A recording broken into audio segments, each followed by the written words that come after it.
because especially in a major drug bust, it serves no purpose for an investigator who has perhaps no scientific background to obtain samples, because we do not even know if it will be randomly obtained. So it makes no sense. Thank you, General. So we were at paragraph 45, and you were dealing with Warrant Officer Perumal acknowledged that the exhibits were entered into the SAP 13, and you were at thereafter. It's the fourth line. Yes. Thereafter, the exhibits were immediately signed out. So it means that Warrant Officer Perumal did not keep the exhibits in his safe custody. It was booked out immediately. What does that mean, immediately? Well, they basically, Commissioner, they basically booked in the exhibits and then booked it out immediately. So there's other columns in that register. Simultaneously? Simultaneously. Yes. No, because if you know anything about this commission, you will know that immediately can mean the following month. No, so immediately. On the same day? On the same day, at the same time and place, okay. Commissioner. Thank you, General.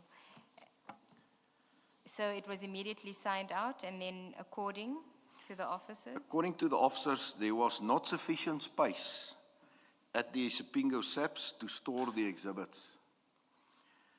According to Warrant Officer Perumal, no inquiry was made with him regarding capacity to store the exhibits in the armory at Isipingo SAPS.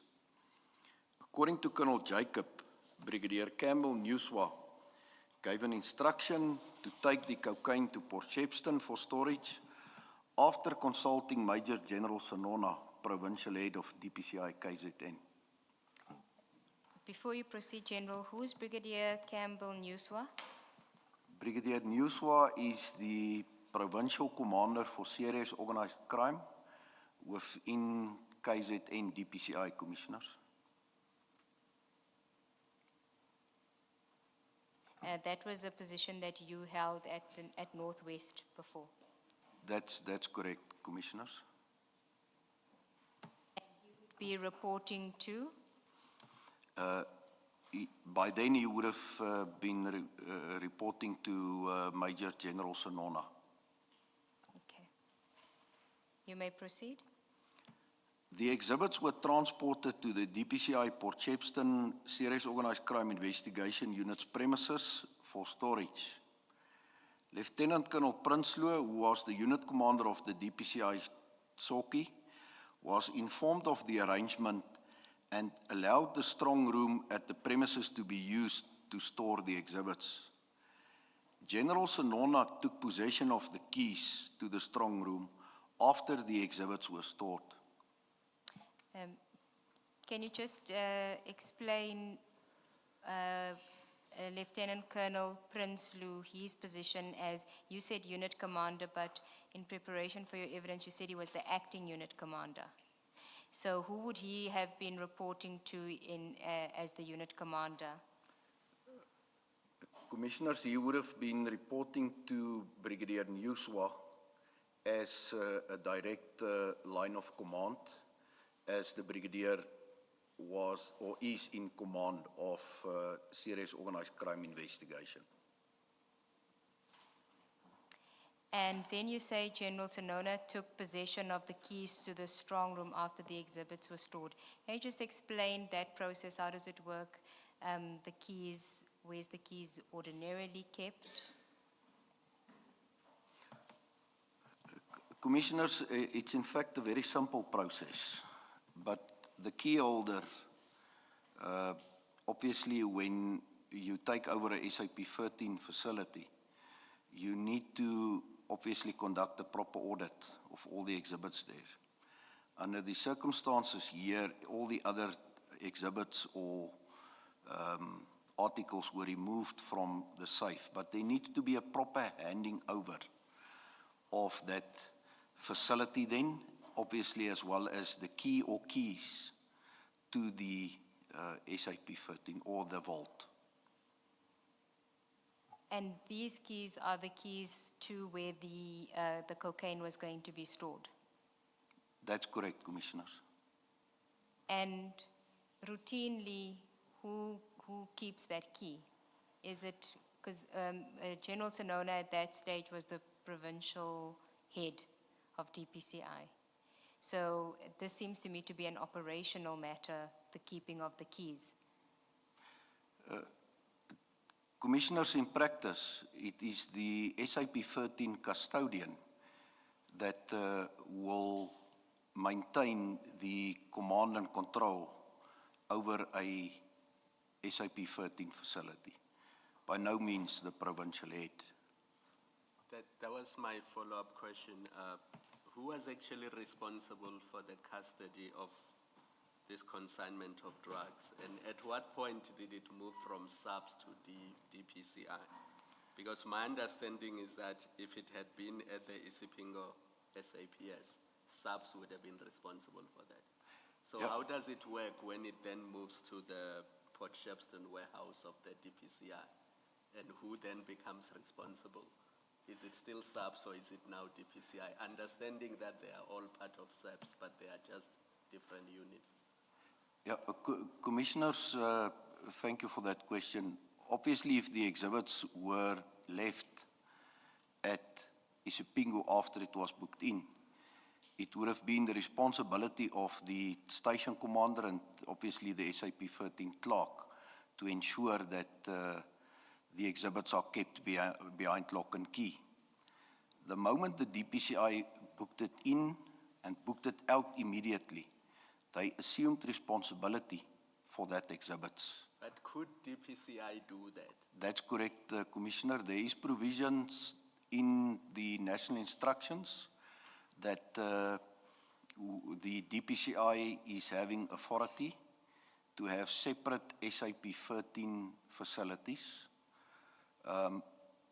By nature of our work, obviously, all exhibits cannot necessarily be immediately entered at the police station due to the sensitivity of investigations. So you are satisfied that these exhibits were lawfully removed from Isipingo SAPS? It's lawfully removed indeed, Commissioner. Thank you. General, as I think you call him the key holder. In this case, General Sonona became the key holder. Did I understand you correctly to say ordinarily a key holder would have had to satisfy themselves about what is in that in that space for which they are holding a key? So it's not simply a matter of it's sufficient to just take the key. You know there's that and you keep the key, but you have to be satisfied that what's in there is what they tell you has been put in that room. Is that how it works? That's correct, Commissioner. You understand me 100% correct. It means that the general was supposed to satisfy him of the contents that's being placed in that vault before he assumed responsibility for the content as well as for the keys. Thank you. Thank you, Commissioner. General, do you know whether General Sonona was present when the drugs were put into the strong room? That's correct, Commissioners. General Sonona was present at Port Shepstone when the exhibits were placed in the SAP 13 facility or the vault. And can I just understand more about the possession of the keys? If you want to then access, if any of the investigating officers need to access the exhibits for whatever reason, how do they access it, and would they have to inform the key holder that they want to gain access? In practice, Commissioners, the SAP 13 clerk or the custodian is the only person who is allowed to open that vault and to lock it again, because that maintains, obviously, chain of custody and ensure that if anything goes wrong, there's, for instance, exhibits missing from that safe, that SAP 13 responsible person will have to account for it. Thank you, General.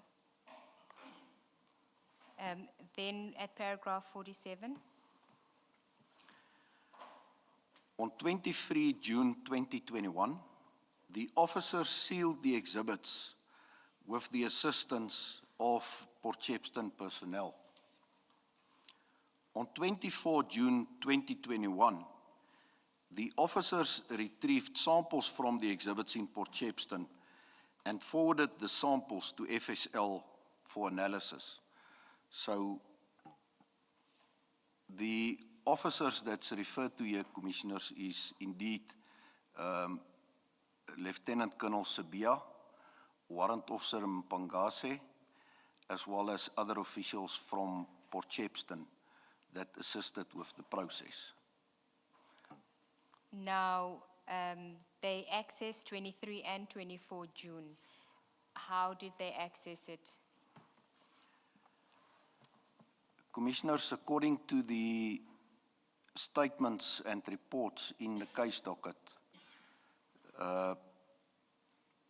Major General Sonona provided the key to Warrant Officer Mpangase to gain access into the vault and to perform the duties to seal the exhibits and then to go back and obtain samples of it. He gave the key, he didn't attend the premises to ensure that they are doing what they supposed or what they intended to do. That's correct, Commissioners. Now, let's deal with the 23 June 2021, the sealing of the exhibits at the Port Shepstone premises. We know that it was already booked into the SAP 13 at Isipingo, and now you have the exhibits being sealed. What's the purpose of the sealing at that stage? What are they doing at that stage? Are they putting it into the non-tamper evidence bags? That's correct, Commissioner. Basically, the exhibits is then placed in the bags and then sealed. But it's ex post facto. It was supposed to be done at the crime scene. And then and the opening and closing of the storage facility, did that accord with what you told us not so long ago? You said only, you mentioned the job title. The custodian of the SAP 13, yes, Commissioners. yes. Only that person can open and close. And this time you say it was Officer Mpangase who did. That opened. Yes. Did that accord with the process or procedure you told us? By no means, Chairperson. Oh, thank you. thank you, Chair. Ordinarily, would there be a record of the key being given to the custodian of the key opening, Mpangase getting in, whatever, and when I say Mpangase, it's just a placeholder, could be anybody, getting in, doing the sealing, then completing the job. Is all of that supposed to be recorded? And in this case, was it recorded?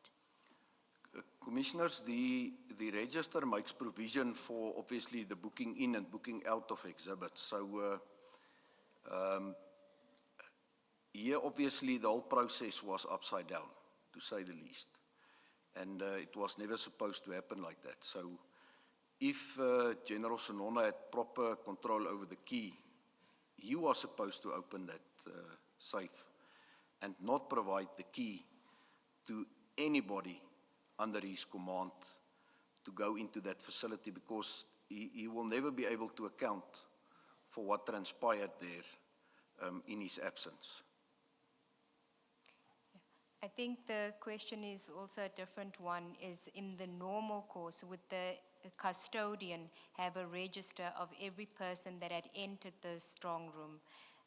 or asked him for access to the key so that there's a record of who went into the strong room? Not necessarily, Commissioners, because the only reason why an investigator will go back to an SAP 13 will be to book out the exhibits that was previously booked in and to take it to the Forensic Science Laboratory and then obviously sign for it in the register. So there's no specific provision for investigators to go into that type of facilities. There will be no proper explanation for that, except for booking out exhibits. Suppose unless an investigator, such as, let's say, Mpanga say, he puts it in his diary or in his book where he says, I got in at this time, this is what I did, and that would be the record. Otherwise, there's no provision for him getting in and doing the work that he ended up doing in there. That's correct, Commissioners. It was supposed to be recorded in a pocketbook. Thank you. Then, General, can we deal with the other entry on paragraph 47, which is the 24 June 2021, that the officers then retrieve samples of the exhibits and forward the samples to FSL. So at this stage, the exhibits are in the non-tamper sealed evidence bags. They open the bags and they take a sample. What is your view on that process? Commissioners, first and foremost, there was no need to go and obtain samples of that bricks of cocaine because the whole consignment, as with all other previous consignments, was supposed to be sent to the Forensic Science Laboratory. There was no need to obtain samples. As I've testified earlier, investigators are not scientists. We do not have knowledge about random sampling for that process to be correctly performed, to enable forensic science to conduct their work effectively and efficiently so. So it does not make sense to me why the colleagues went back to that facility to obtain samples. And do you know whether they actually did obtain the samples and send it to FSL? That's correct, Commissioners. According to the evidence, indeed, there were samples taken and submitted to the Forensic Science Laboratory. And was there any explanation given by FSL as to why the request was made for the samples? Because according to it says that they forwarded the samples to FSL for analysis.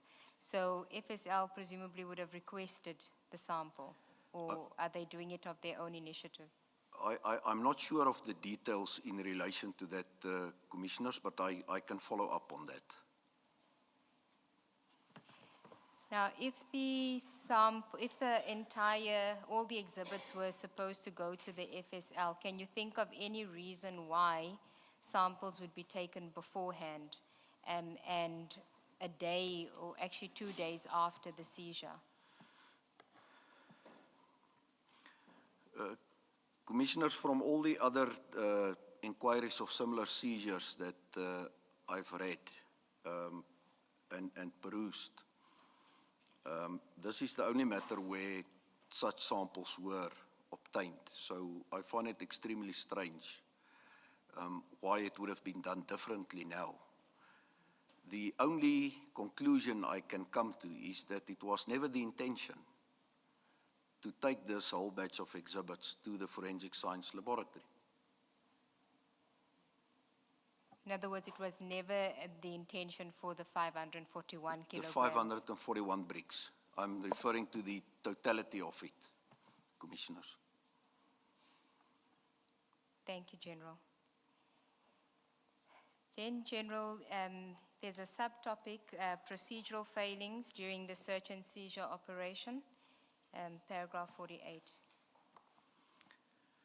In drug bust cases, the presence of drugs within a shipment does not in itself establish knowledge on the part of persons associated with that shipment. Thus, evidence collected at the crime scene is crucial, especially physical evidence in the form of fingerprints and DNA from the bricks and the container seal and the wrapping used to wrap the drugs. If this evidence is not collected or collected incorrectly, the already slim chance of identifying the perpetrators is made all the more unlikely. General, can we just deal with the first part, the slim chance? How successful are you in actually finding the perpetrators of consignment, these kind of trafficking? Commissioners, not that successful, especially in cases where the rip-on, rip-off method is being utilized due to the fact that these crimes are committed in secrecy and only the sender and the final destination obviously knows about this consignment. So there's not necessarily objective evidence that will link these perpetrators to the commission of this offense. Obviously, when circumstances differs, depending on the available evidence, that will then dictate whether there is sufficient prima facie evidence to proceed with a criminal prosecution. But especially with rip-on, rip-off methodology, it's extremely difficult to get to a prosecution stage. Thank you. General, paragraph 49. The officers attending to the crime scene alleged that the crime scene became busy and therefore a decision was made to process the exhibits at the Sipingo SAPS. However, the officers had to secure the integrity of the crime scene by cordoning it off. Since no photographs were taken of the location of the container and no sketch plan of the crime scene has been produced, it's difficult to verify that processing the crime scene could have been disturbed by the activity at the depot. And before you continue, let's just understand this, the crime scene we're talking about is the container. That's correct, Commissioners. Okay.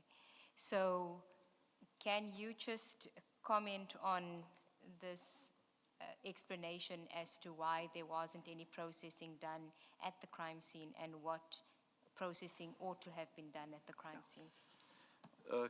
Commissioners, first and foremost, when you logic dictate that when the doors of the container is opened and you see this bags, that's not unfamiliar to seasoned detectives because this is the modus operandi that's applied and visible on all the photos.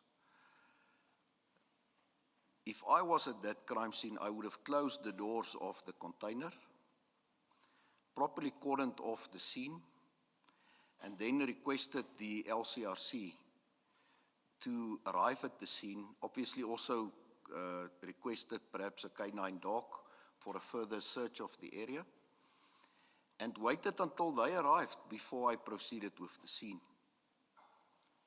The preservation of the evidence at the crime scene is your only chance of being successful with the investigation. And therefore it's critical to make optimally use of all the possible leads, forensic leads that can be collected from that crime scene.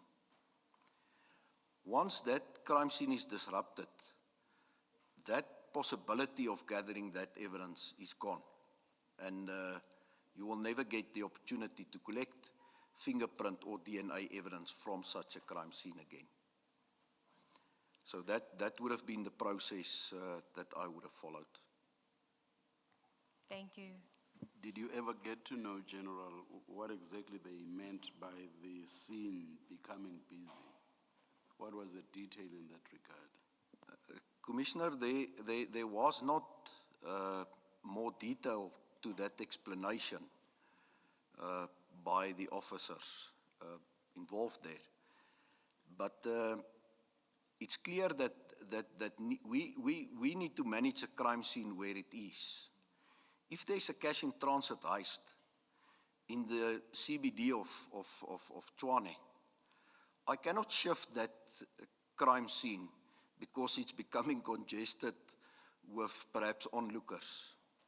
As a police officer, it's first and foremost my responsibility to ensure that the scene is cordoned off and to prevent access of bystanders and other individuals coming to that scene.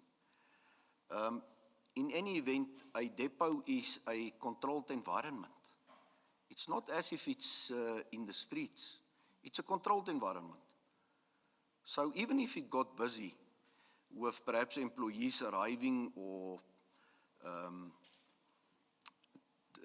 trucks arriving to collect containers, it's not supposed to impede with the activities that's supposed to be conducted at that crime scene. You describe the crime scene in the way you describe it as the container itself. You would have closed up the container and the work inside. But the explanation that seems to have been given, that has been given here, suggests even outside of the container itself. So perhaps if you would just, for our understanding, give a description of what would be the perimeter, or in this kind of case, you're at the harbor, at a depot. There are other containers. There's this particular container. What is the perimeter of what you describe as a crime scene? And depending on the perimeter, is it open or at risk of people coming in and out if they are not part of the operation itself that has cordoned off the area? Commissioners, obviously it will depend from scene to scene, what's the layout. But initially the scene is confined to the container. That per se implicates that you have the scene under control. And you can decide where to set the perimeter. Because we must remember that that scene is now transferred from the container to the outside of the container, where the exhibits obviously will be opened. The LCRC personnel will conduct the necessary investigations. And you need to make it, prepare that area to such an extent that it will enable you to perform your duties to the required standard. So, as I said, the scene will dictate how big that area is that you will need, and then you need to cordon it off as such.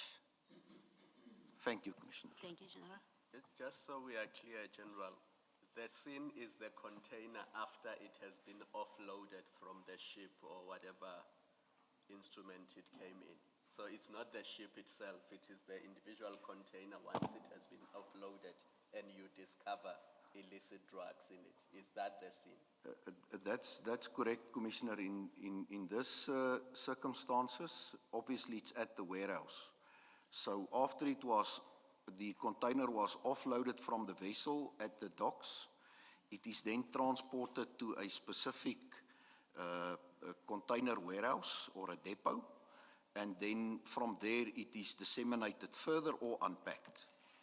So that is the crime scene. It is But at the warehouse, which is a controlled The environment. scene is not the warehouse itself, it is the container. Indeed, initially, Commissioner, but then depending on the space that you need to effectively deal with crime scene management principles will dictate where you set the boundaries and cordon off the area where you restrict movement of individuals. Thank you, General. We're now at paragraph 50.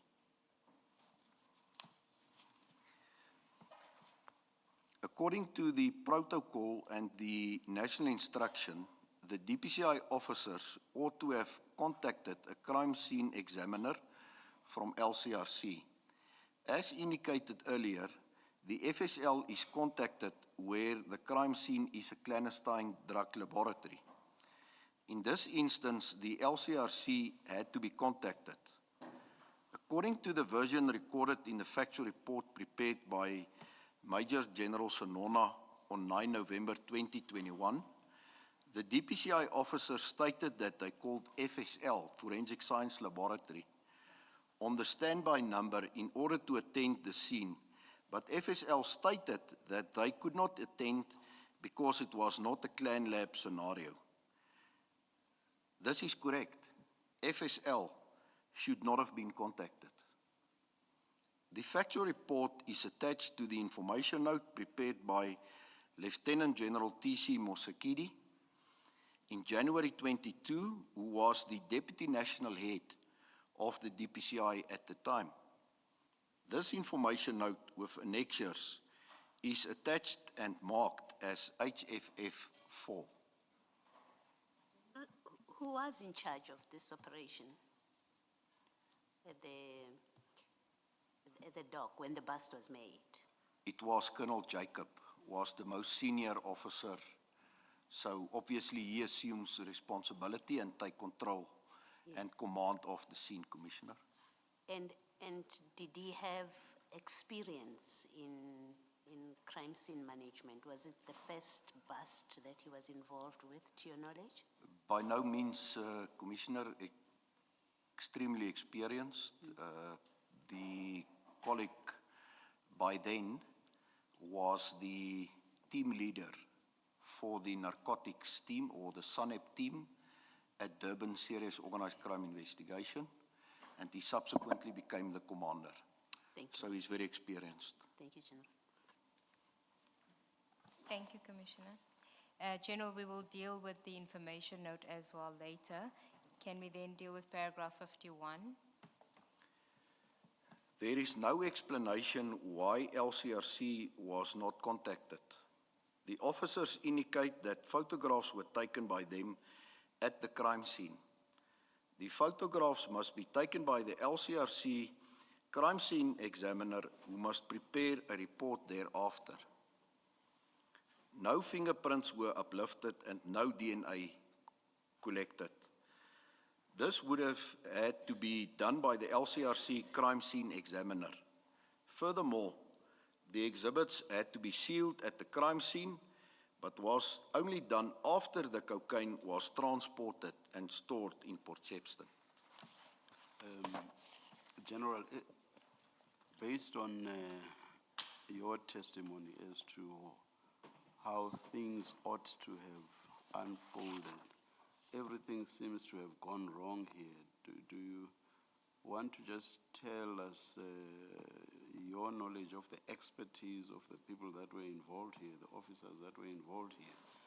I'm just trying to understand why everything would have gone wrong.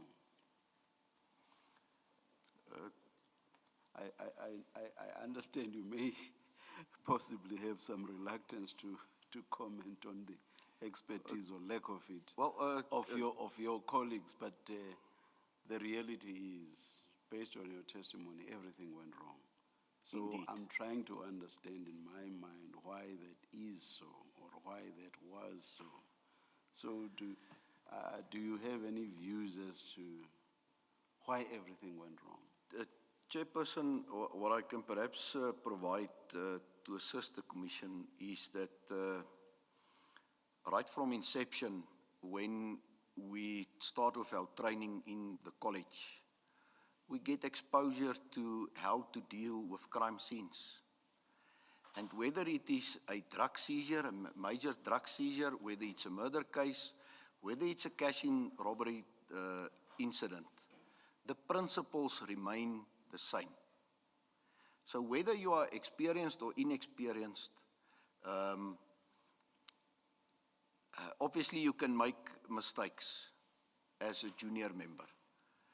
But from the knowledge that I have is that the colleagues that were present at this crime scene under the supervision of Colonel Jacob were all experienced. There was no need for things to go wrong.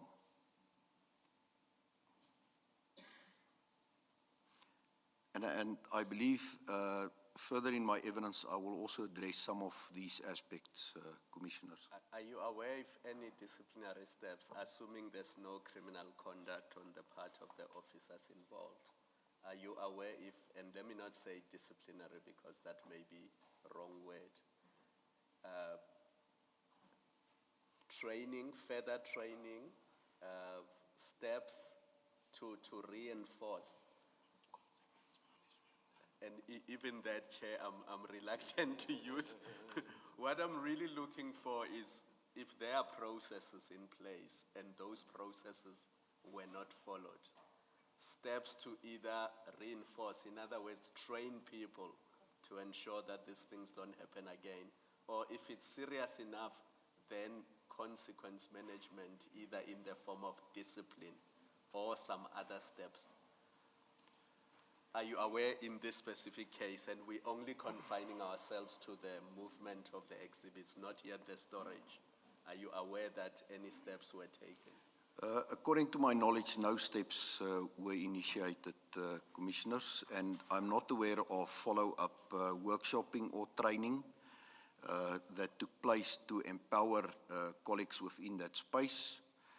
But training and workshopping is ongoing processes. We have a program in SAPS where colleagues of all ranks are exposed to different types of training, of which the most important perhaps for a detective is the resolving of crime, or the rock course, where detectives are extensively exposed to the processes that needs to be followed to ensure that the integrity of crime scenes and investigations are upheld. Thank you, Commissioners. General, can I just ask you to go back to page 16, paragraph 41? So, page 16, paragraph 41, where you actually start out with the facts on the 21st of June, 2021. It says, following intelligence received on 21 June. And then it says 22 June, Lieutenant Colonel Jacob and Warrant Officer Mpangasi were contacted. Who contacted them?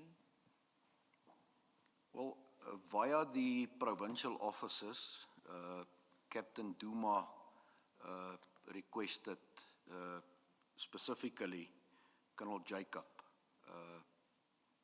to be part of this operation, Commissioners. And Captain Duma is from Crime Intelligence.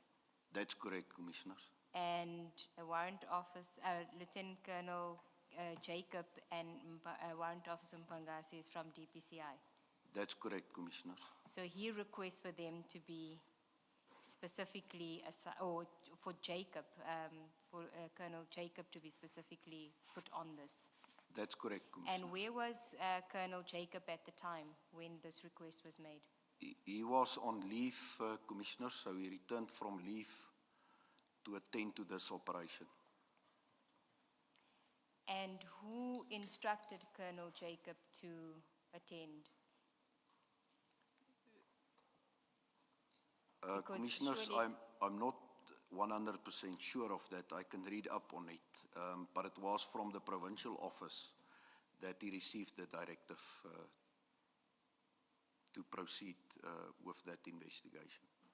So Captain Duma from Crime Intelligence specifically asks for Colonel Jacob, but Colonel Jacob must be instructed by somebody within DPCI, of course. It can't come from Captain Duma directly. Yeah, that's correct. Obviously, for proper governance, that's the procedure to be followed, but a police officer can place yourself on duty at any time to attend to a crime scene. So you don't know whether Captain Dumas asked Colonel Jacobs directly, or whether he went through somebody at DPCI and requested? I do not know if he also spoke to Colonel Jacob in person, but the directive came from the provincial office. And when you say the provincial office, who are you referring to? Commissioners, that's what I said. I need to just check the records to make sure of that fact. I do not want to unintentionally mislead the Commission. But who would Colonel Jacob's direct superior be at that time? At that time, if he was the team leader for SANEP, then it would have been the unit commander. I do not know if there was a unit commander in Durban by then. And then obviously that follows up to the provincial structures, who would be Brigadier Newswa as the provincial commander. But between Brigadier Nuswa and Colonel Jacob, there would be somebody in between, presumably? As the unit commander, if Colonel Jacob by then was not perhaps acting as the unit commander, there would have been another layer in between. Okay, thank you. So then, General, if we can then go back to page 20 of your statement. Should I take it? Yes. Chair, moving on to another subtopic. Perhaps this would be a convenient time to take the lunch adjournment. Let's adjourn and resume at 2 p.m. Thank you, Chair.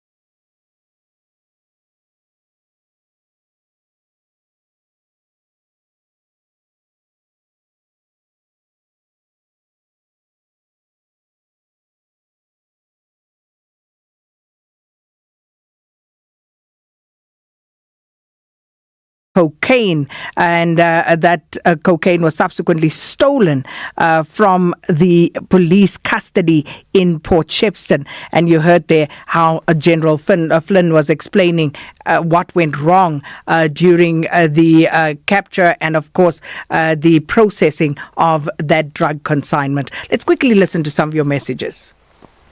Hi, Sakina, your producers, and to your listeners. Sakina, look, I also had what's called the copy of the statement from the person so-called the hitman from prison. I also got that copy, and I never had enough time to read it. It was forwarded to me, and but what I've seen through the statements is that Bhekicele's name was also included there. Bhekicele was involved, from what I've read. In fact, I just read the bit of the statement. Fixing in Cape Town. Thank you. All right, that's where we will leave it, of course. And this developing story with Fadil Adams, the Member of Parliament for the National Coloured Congress, being arrested in Cape Town at Pelican Park. That is, of course, one of the parliamentary villages where the MPs reside. And, of course, news will take this forward. But thanks to the production team, and thanks for listening in. It's 1 o'clock. Here's Onde Lambana with your latest news.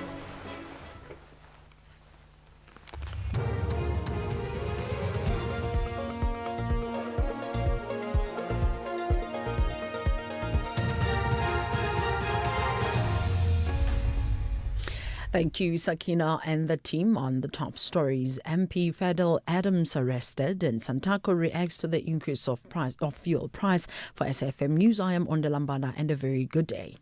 National Coloured Congress leader and MP Fadil Adams has been arrested after allegedly delaying to hand himself over to the police.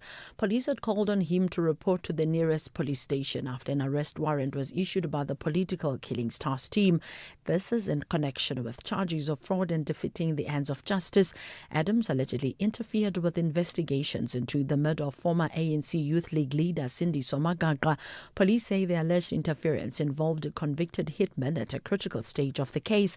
National Police spokesperson Madlanga Mate. And now it's an opportunity for Mr. Fadil Adams to really explain to the court what was he doing, because he knew very well that this case is at an advanced stage. It's sensitive. There is a dedicated team that is investigating this case. If he's not a detective, if he's not a member of the SAPS, if he's not a member of the Hawks, what was he doing in interfering or engaging with the hitman of Mr. Sindiso Magaka?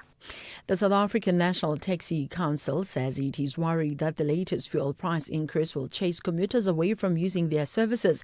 Santaco has increased transport fares for local and long-distance travel from the beginning of this month. This was informed by the April fuel price hike. Despite temporary government levy relief, the country is facing yet another significant fuel price hike from midnight. Petrol will rise by R3.27 per litre and diesel by R6.19 per litre.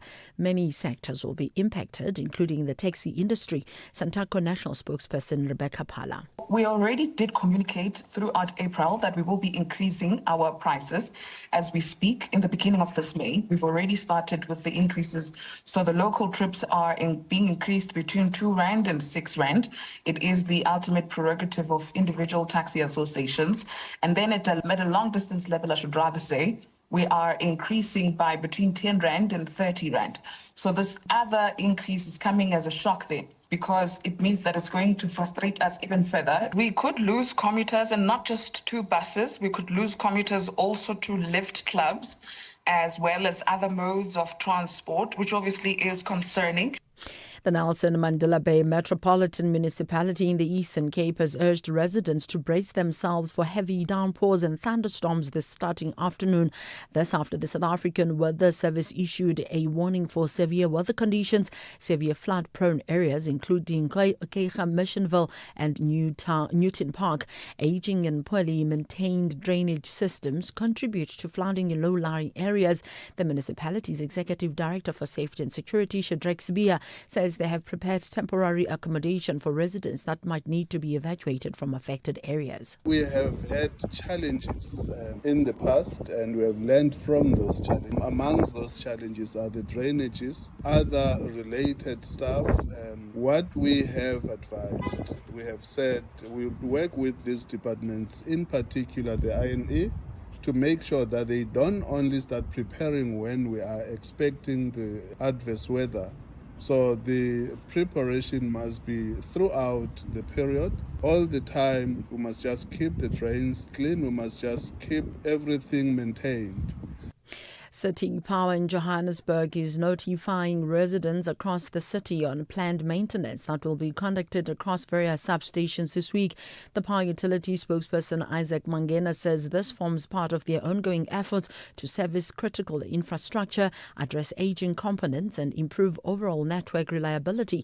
Mangena elaborates. On Tuesday, the 5th of May, the planned maintenance will take place at Moffat Substation in Reuven SDC, which will be affecting customers including the fresh produce market. On the same day, work will be done at Modderfontein Substation in Midrand. On Wednesday, the 6th of May, the planned maintenance will be conducted at Vuanaveli Substation in Midrand. On Thursday, the 7th of May, the planned maintenance will continue at Vuanaveli Substation for the second day. On the 9th, on Saturday, we are doing the planned maintenance at Orlando Substation. This planned maintenance is not a deliberate measure, but it's an essential part of our operations.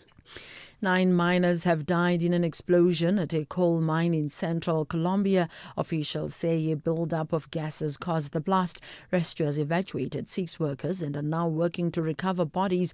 The incident occurred at a legally operated mine north of Bogota. Mining incidents in Colombia are frequent and often fatal, usually occurring due to poor ventilation. Recapping the top story, the National Coloured Congress leader MP Fidel Adams has been arrested after allegedly delaying to hand himself over to the police. Police had called on him to report to the nearest police station after an arrest warrant was issued by the Political Killings Task Team. I'm Madlanga for SAFM News Alliance at 1:30. SAFM 104 to 107 nationwide. Leading the conversation.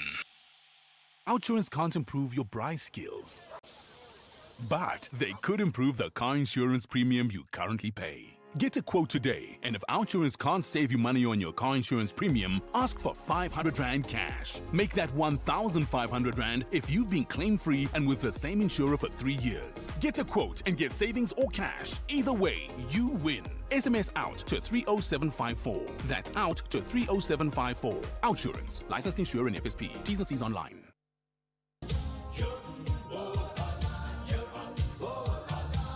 This May, SAFM invites you to be exposed and engaged in a different conversation. Not the Africa you think you know, but the Africa that surrounds you. What does it mean to be African today? In our politics, in our economies, in our cross-border movements, in our rich cultures, in our evolving identities. Every day we traverse this continent. 54 countries, 54 unique stories, one shared future. From Lagos to Nairobi, Accra to Addis Ababa, and right here at home. Because South Africa is not separate from Africa, it is a vital part of it. SAFM Africa Month. Conversations, context, connection.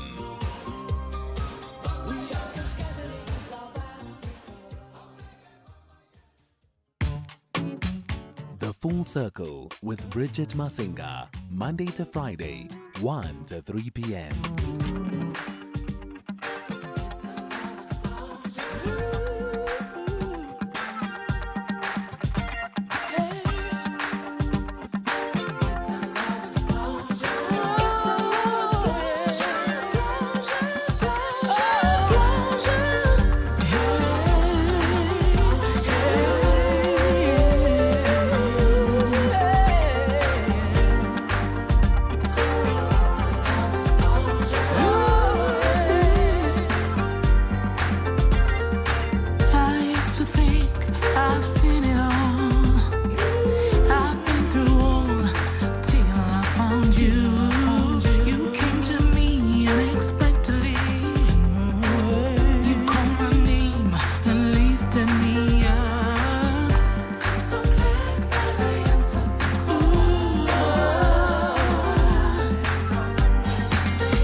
right, that is how we kick off the show this afternoon with a little bit of Lulu Tikana and opening things up for us on a wonderful note right there. It's so good to be back with you after a unanticipated break from the show, but life happens. We were saying with my producers yesterday in conversation that this is one of those show conversations that you and I often have around being a working mother and how workplaces accommodate the challenges that sometimes creep up when you are a working mom, and found myself yesterday, in the smack of that conversation, indeed, in real time. The option was to miss you for a day or to come with the 10-month-old baby. Needless to say, the team was advocating for us coming with a 10-month-old co-host, and we really thought about it for quite a while. We really, really thought about it because we thought it'd be interesting conversation between you and I. So what happens when the nanny does not pitch up? But who knows? The road is long. My team in studio in agreement saying, yeah, we've been through that before. We've got lots of show coming your way. We're going to catch up with Uspahle Mota for day 101 of the Madlanga Commission today. And we're going to reflect back on what has transpired and where we are 100 days plus one into the commission. Stages, pages, screens and more is also coming up today. We look at a brand new project that is filmed out in the Northern Cape. It's opening in cinemas this Friday. So we'll be in conversation with the co-writer and co-directors on that particular one. We've heard the headline stories, of course, around kidnapping that have happened and taken place in the country of the last, about a month. There's been that headline story that has really dominated the news. So we thought we'd have that conversation around kidnapping in South Africa. What does the data say?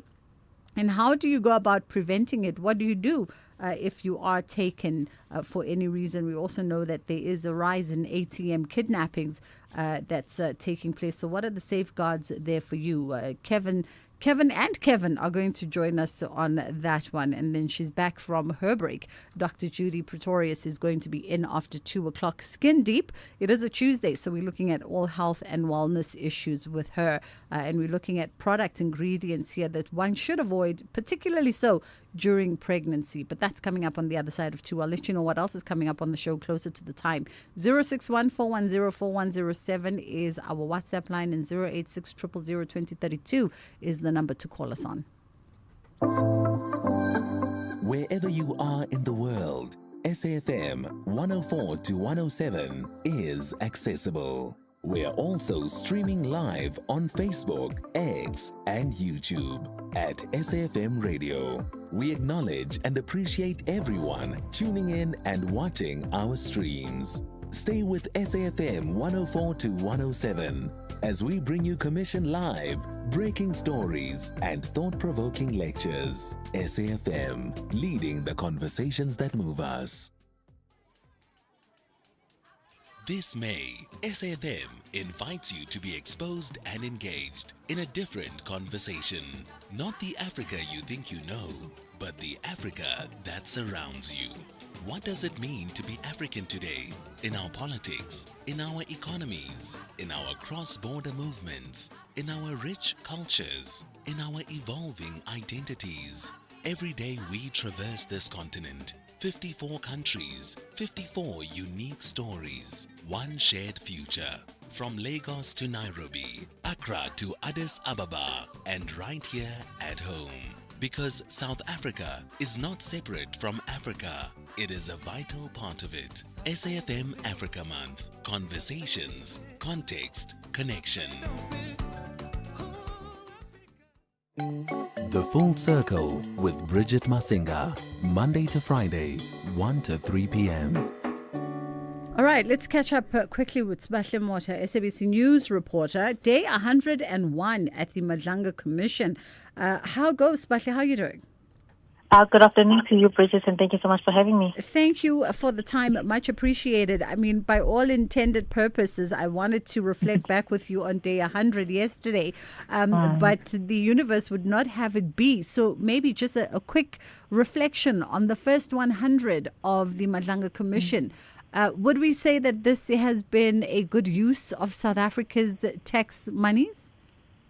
I would like to believe so because, I mean, since we started the commission in September last year, the police have made some significant strides, in arresting some of those who are believed to have been implicated in assisting these alleged criminal syndicates in infiltrating law enforcement agencies. And this includes your Sergeant Faningosi's, your Brigadier Rachel Machengs, who are before the courts even today. But I think the one lingering question among South Africans is that the Minister Senzo Mchunu, who has been placed on leave of absence, is a lot of people are eyeing him and to say that why has he not been found, in any wrongdoing, especially within the first report that was issued out by the Madlanga Commission. But only time will tell if he does even get implicated within the second report, which I doubt because we haven't really traversed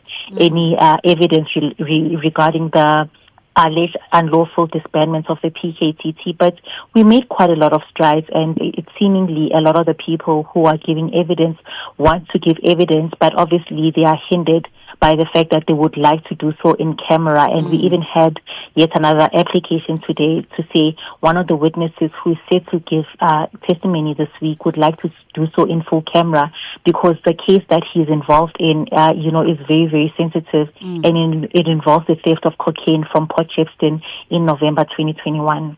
I've been saying since the beginning, since our conversations, that yes, we entered this commission because of the PKTT, but in the grander scheme of things, we realized the disbandment of the PKTT was the least of our problems. It was just the spark that was used to ignite the entire thing. I think it was just, the catalyst, the excuse that General put on the table to open up this can of worms.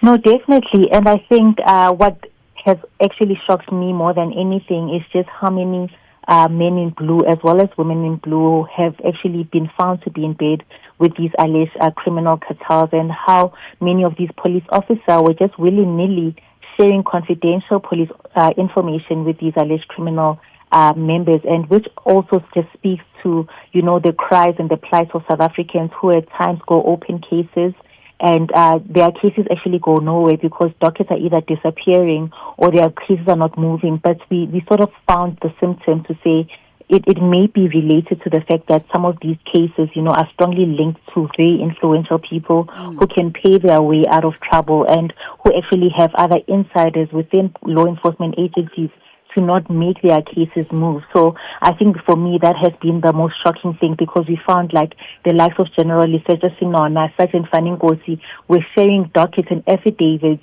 with alleged criminal cartel members, and that came at the expense of some other people's lives. Absolutely. Especially, I just want to take this quick break. We'll come back on the other side and wrap up our conversation because I want to know a little bit around Witness G that is set to testify on crime intelligence. And of course, there was a lot of hurdles yesterday in terms of the technology and the ability to hear him and not hear him. But let's take a quick pause. We'll be back on the other side. When you listen to me, I feel important. When you hug me, I feel safe. When you talk with me, I learn. Your love and attention helps your child grow strong and confident. Listen, comfort, and connect with him because every child deserves to feel seen, heard, and loved. Visit holdmyhand.org.za. You are listening to The Full Circle. All right, with Usbahle Mota now, SABC News reporter, and we're catching up on all things Madlanga Commission. So in terms of Witness G, Sbahle, yesterday the commission had obviously resolved to hear testimony of the crime intelligence officer, purely known to us as Witness G, with a lot of safeguards put in for and around this witness after what we went through with the other witness. Was it Witness F, Marius, who was murdered outside his home? No, definitely. I think Witness G's testimony from when it began, Bridget, I had a feeling that, we were not going to get anywhere because it was marred by technical challenges, because witness she was actually testifying off-site, as well as the commissioners and the evidence leader. And this was the first time it was done. And the reason why it was done like that is because they also wanted to conceal certain parts of a statement from the public, so that when sensitive information came up, then they would be able to block us out in the auditorium. But once those technical difficulties were fixed, then we had another encounter where we found that, witness she just did not want to read her statement onto the public record, citing issues of safety and, and fears of other people's names being mentioned. So that is what compelled Chairperson Justice Mbuyiseni Madlanga to say, what, we can't go on this way, because Advocate Matthew Shackleton, who's the evidence leader, will actually use this information to continue with his cross-examination. And that is when the decision was made to say, we are not going to continue, in partial camera, but they'll go into a closed session. And one of the questions we even asked the spokesperson, Jeremy Michaels, if this evidence will be made public to the media. And he says, those discussions are ongoing. So yesterday was really, one of, one of the key features in this Madlanga Commission to say, no 2 days are the same. And when you think they have it, at times various challenges tend to present themselves. Absolutely. I wish we could explore more, but perhaps in our final 40 seconds, a key nugget that has come out thus far.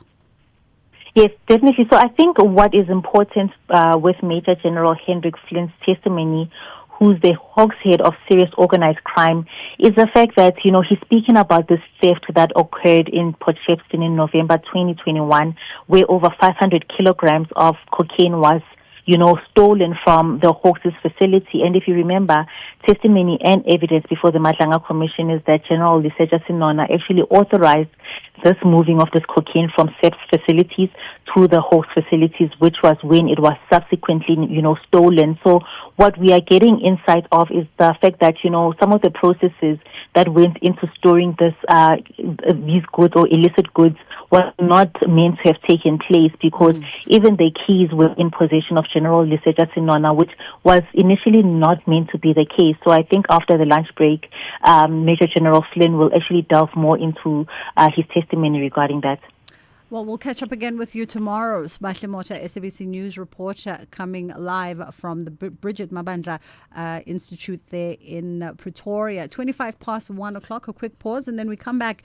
We get into stages, pages, screens, and more, and we look at a film that's based in Carcom's Northern Cape, which opens in cinemas this Friday. With the ever-changing financial landscape, it can be difficult to make sense of all the moves at times. Join me, Jimmy Moyaha, on the SAFM Market Update with MoneyWeb, Mondays to Thursdays, 6 to 7 p.m, as we break down the key market trends, top financial stories, and smart investment insights, all in one place. It's everything you need to stay financially informed and ahead of the curve. Stages, pages, screens, and more on The Full Circle.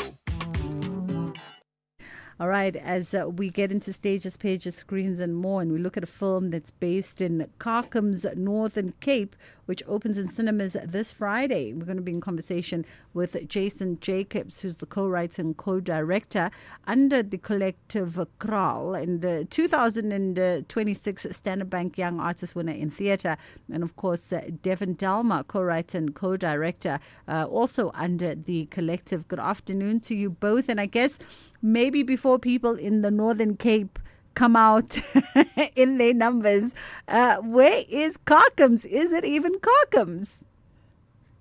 Hi. So thank you so much for having us, and hello to all the listeners. It's very excited to be on the platform. Carcom's is between a place called Garis and Kamiskruan. It is a beautiful,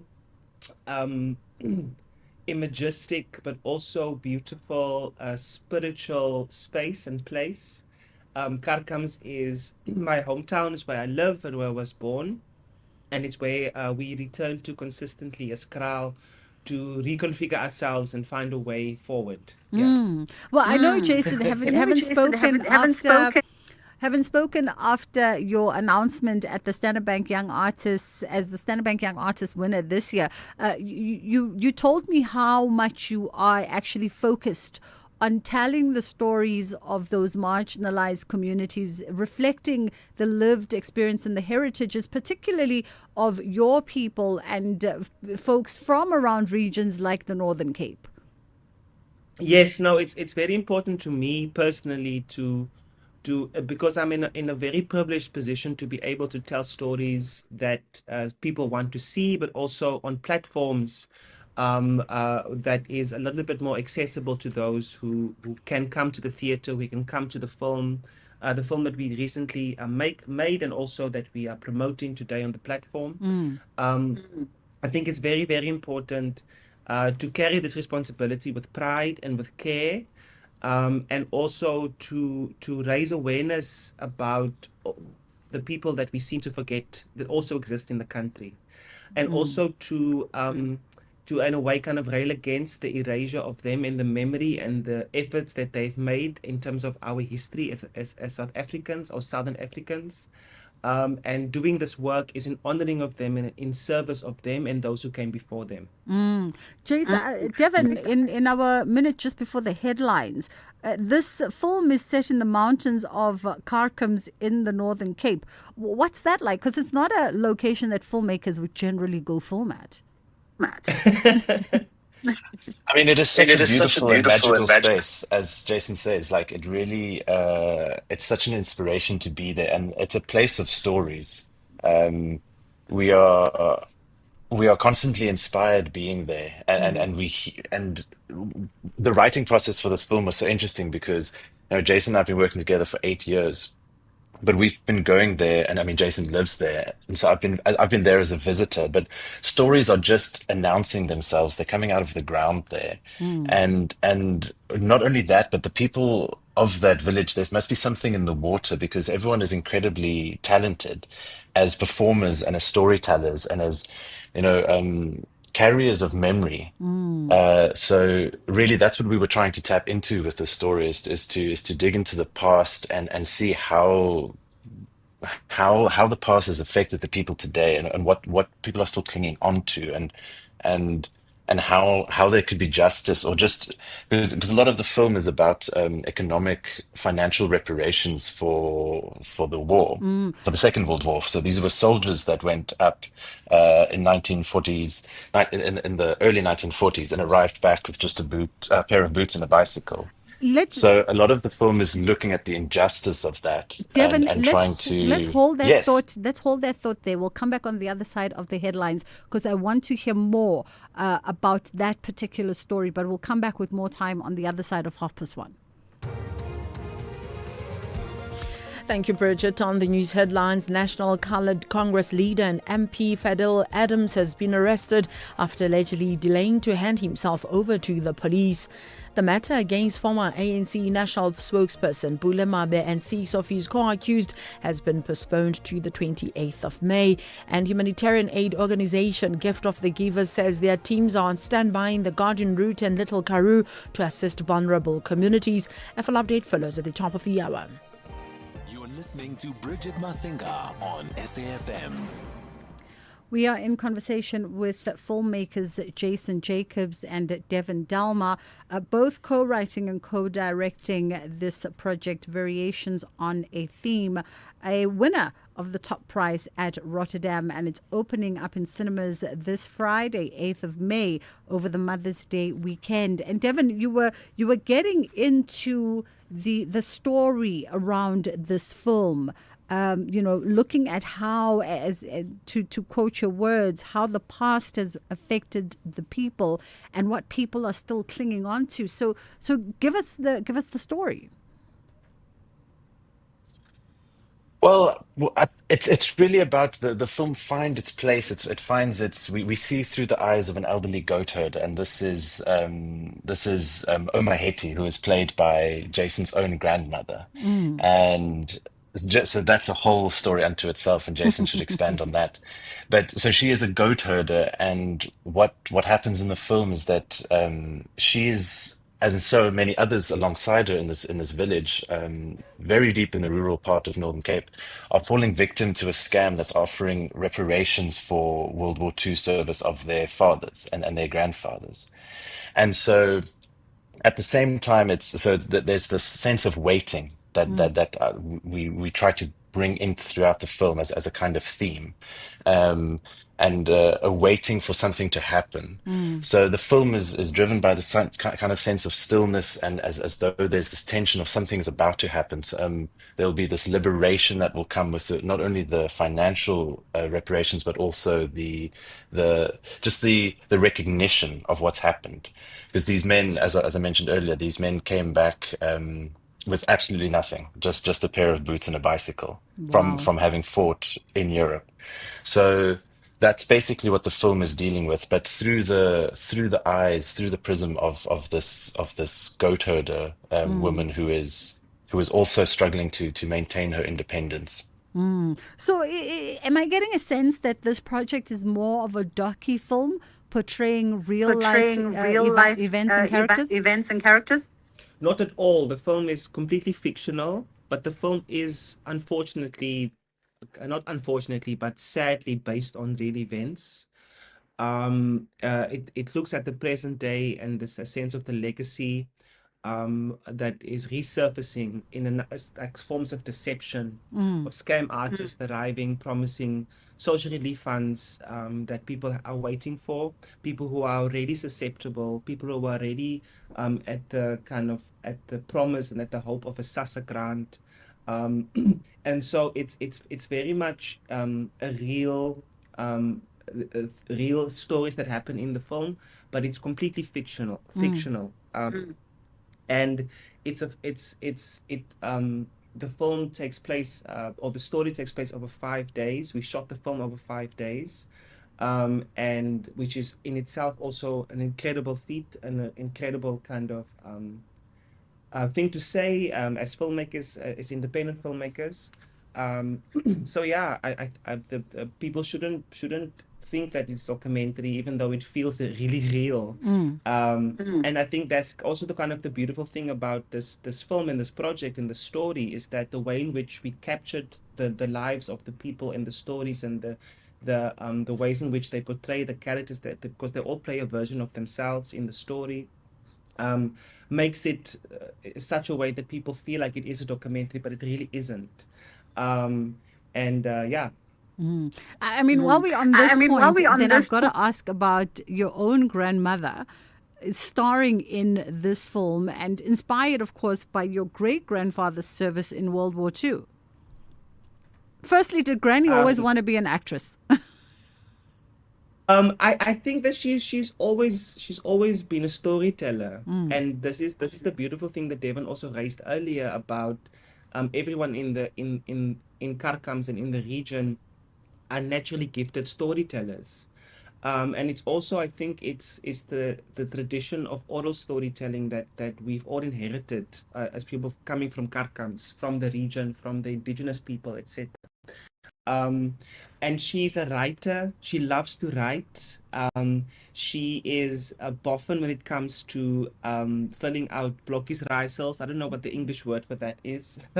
And she's very well versed in language, and her capacity for love and the enormous heart that she carries is something that I think a lot of us can see in our grandmothers, and also a lot of us can remember in the grandmothers who were part of our lives before they departed into the ancestral realms, etc. So this film really is also a love letter to my grandmother. It is a love letter to Karkams. It is a love letter to the Northern Cape. And especially when we went to Rotterdam and we received the biggest prize at the award ceremony, and also then coming back home to Joburg and receiving Best African Film for the work, it's just more testaments to the beauty and to the resilience of the people, because they shine through in the film. And my grandmother carries the film in such a beautiful and such a kind of not even Meryl Streep will be able to do this role justice in the way that my grandmother did. And that that is no shade, a lot of Yeah. respect for Mera. Yeah. But but I think that's the thing that audiences can also look forward to when they come and watch the film, is that there's a lot of familiarities and there's also a lot of remembering and working with memory. We work with narration in the film. The narrator is kind of also an indicator of remembering and speaking from the deep future, but also from the deep past. And it's a film that is for everybody. As we wrap it up, Devin, you know, the themes that are explored in the film, I think, are themes that can resonate with so many South Africans, regardless of where they grew up and, you know, which region they're from. Because even just as you talk about the waiting, the sense of waiting for something to happen, 30 years on post-democracy, there's very much the sense of waiting that's palpable within South Africa in so many communities of South Africans that were marginalized and discriminated against. No, that's exactly it. That's exactly the kind of feeling that we were trying to bottle. This is the feeling that, I mean, Jason and I grew up in a post-apartheid South Africa, and we resonate with that feeling so much. It's so clear, it's so visible around us. The sense of kind of inertia and untapped potential that's here. And it's one of the things that the title of the film really tries to, that we're trying to get to, and it works on various levels. But the cycle of violence that's been recurring throughout history, if you're going all the way back in our colonial past as a country, up till the present day, it's just a variation on a theme. And so what's happening to Omaheti in 2026 is not unlike what happened to her father in the 1940s. It's not unlike what happened earlier. And so the film as itself is really, we try to also bring that structure in. We try to bring that thematically into the structure of the film. So the film structures as a series of variations. And so, as Jason says, it's based on 5 days of stories. And each day is a variation on the exact same shots. So we have a very specific cinematic language for how we told the story. But really, we were trying to, exactly what you were saying earlier, we were trying to capture that feeling of waiting and inertia. And that no matter how much things change, they really kind of still stay the same. Absolutely. Well, it sounds like an incredible project, and we wish you much success at the box office. It opens this Friday, 8th of May. Take your grandmother, take your mother, take the entire family and make it a date. Variations on a theme. It won top prize at Rotterdam as well as locally here in SA. And of course, co-writers and co-directors on this project, Jason Jacobs, who's still floating on high after being named the 2026 Standard Bank Young Artist winner in theatre, and Devin Dalma, he's a co-conspirator on this one, together making up the collective Kral. It's gone 2 o'clock. A quick pause. We come back on the other side and we shift focus a little bit. We have a conversation around kidnapping and how to prevent it and what to do if you find yourself in a situation. If you think you cannot afford a lawyer, think again. Clientele Legal has made professional legal services affordable. You receive up to 745,000 Rand worth of legal services per year. Our range of plans include cover for you, your spouse, children, and extended family. Plans include cover for civil, criminal, and labor-related matters. Whether it's protection orders, gender-based violence, uncontested divorce, or poor service, your Clientele Legal lawyer will be there to assist you. Our services are convenient. Simply pick up the phone and call your lawyer or send us an email and we'll get back to you. All plans include a bail benefit of up to 5,000 Rand and we'll go to the police station and pay it for you. Plus, Clientele Legal offers you 24-hour telephonic legal advice. SMS SAFM to 32195. That's SAFM to 32195. Clientele General is an authorized FSP and licensed non-life insurer. T's and C's online. Standard rates apply. This May, SAFM invites you to be exposed and engaged in a different conversation. Not the Africa you think you know, but the Africa that surrounds you. What does it mean to be African today? In our politics, in our economies, in our cross-border movements, in our rich cultures, in our evolving identities. Every day we traverse this continent. 54 countries, 54 unique stories, one shared future. From Lagos to Nairobi, Accra to Addis Ababa, and right here at home. Because South Africa is not separate from Africa. It is a vital part of it. SAFM Africa Month. Conversations, context, connection. You're listening to Bridget Masinga on SAFM. All right, let's catch up with Kevin Jones now, director at Tenshore, a security company that specializes in anti-kidnapping solutions. In February of this year, the South African Police Service released the latest crime statistics from the third quarter of 2025-26. And of course, between October 2025 and December 2025. Now, according to the stats, there had been close to 4,800 cases of kidnapping reported across the country during this period. And we thought we'd have this conversation with Kevin. We know recently we've seen the national headline-grabbing story around the kidnapping of 27-year-old Vosloorus businessman Umazwi Kubeka, as well as earlier on in the year, we also saw the story around the 9-year-old who had been kidnapped in March and a 30-year-old who was a kidnapping victim in Kagiso. How are you doing this afternoon, Kevin? Yeah, Bridget, thanks for having us. Thank you for the time. We appreciate it. I mean, let's talk about, kidnapping in South Africa.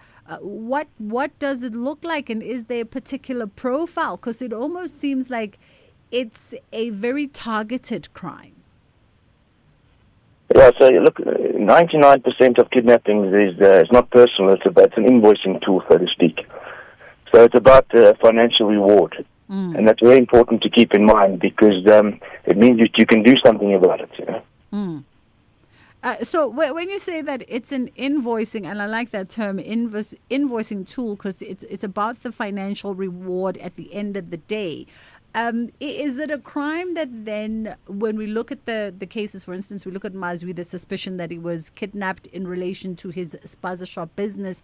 We know the story of the brothers in Limpopo from recent years that were kidnapped. Again, there, it was a case that their family were prominent business people, though we don't know the circumstances around their release, but there was an assumption that the terms of the kidnappers were met for them to be released. Can we then assume, and we obviously know South Africans have experienced ATM kidnappings, can we then assume that it is not or is it a common crime, or it is a crime that is very specific when you unpack the data in the security world? It's certainly a very common crime, and in fact, the far majority of kidnappings go unreported. The majority of them are express kidnappings, which are the ATM kidnappings, which are very much randomly set up. Yeah. Obviously, the higher the net worth of the person, the more specific it is. But whether it's an ATM kidnapping or a high net worth kidnapping, it's still about the financial reward. And if you can make it difficult to for them, they'll move on to the next target, and that should be everybody's MO. I mean, how do we go about that? What are the pre-incident indicators, if there are any, of a kidnapping attempt? Well, look, the most important thing to bear in mind is that all kidnappings are preceded by some level of surveillance. So if you keep that in mind, then that's the starting point. So, the only absolute solution for kidnappings is CPOs or bodyguards. But before you get to that, if you're not a high net worth individual, the thing to keep in mind is that it's a game of inches. And small adjustments in the way that you live your life without impacting the way your current life makes an enormous difference. So you can make small adjustments without changing your way of life, and they'll make a huge difference. To the extent that if you've got stickers on your car that make it easy to identify you, or personalized number plates, these things should definitely be changed, because it's often a small link like that ends up in further surveillance. Now, how does one then break, and funny, that's why I don't like a personalized number plate, how can one effectively break your routine to to make it a little bit harder, perhaps, if you are a target that's being surveilled? Well, very small adjustments will make a big difference, as we said. For example, if you go to the same shops every day, change your local shop and have some variation, and even change the place that you park will make a big difference. When you're on the other side of this coin, they've also got limited resources. So if you make small adjustments, it upsets their planning and so on, and very often they'll just move on to the next target. So the important concept to bear in mind is that small adjustments make a big difference. It's a game of inches. Are there common sort of luring ins of folks into scams that maybe kidnappers use? What are victims saying? What is the information saying? Are there common stories that they're telling? Generally, they don't try and lure you in as with a scam, because they try and have no contact beforehand. So what precedes it is not a scam, it's purely. And the counter surveillance measures that you put in place and the small adjustments you make in your schedule are the biggest things you can do if you're not a high net worth individual. So the small adjustments make the big difference, you say? Absolutely. All right. And if one finds themselves in that situation, specifically, let's talk about ATM scams, right? Which are more likely to happen to you and me, the most common man. Because I figure it might be a different set of rules that apply to high net worth individuals in as far as how those kidnappings take place and maybe the preceding incidences that happened before that. But for me and you going to the ATM, how do we safeguard around those? What should we be on alert for? Well, the difference between you and me and the high net worth individual is that it's a different point on the same continuum. So the same things apply, but to a different extent.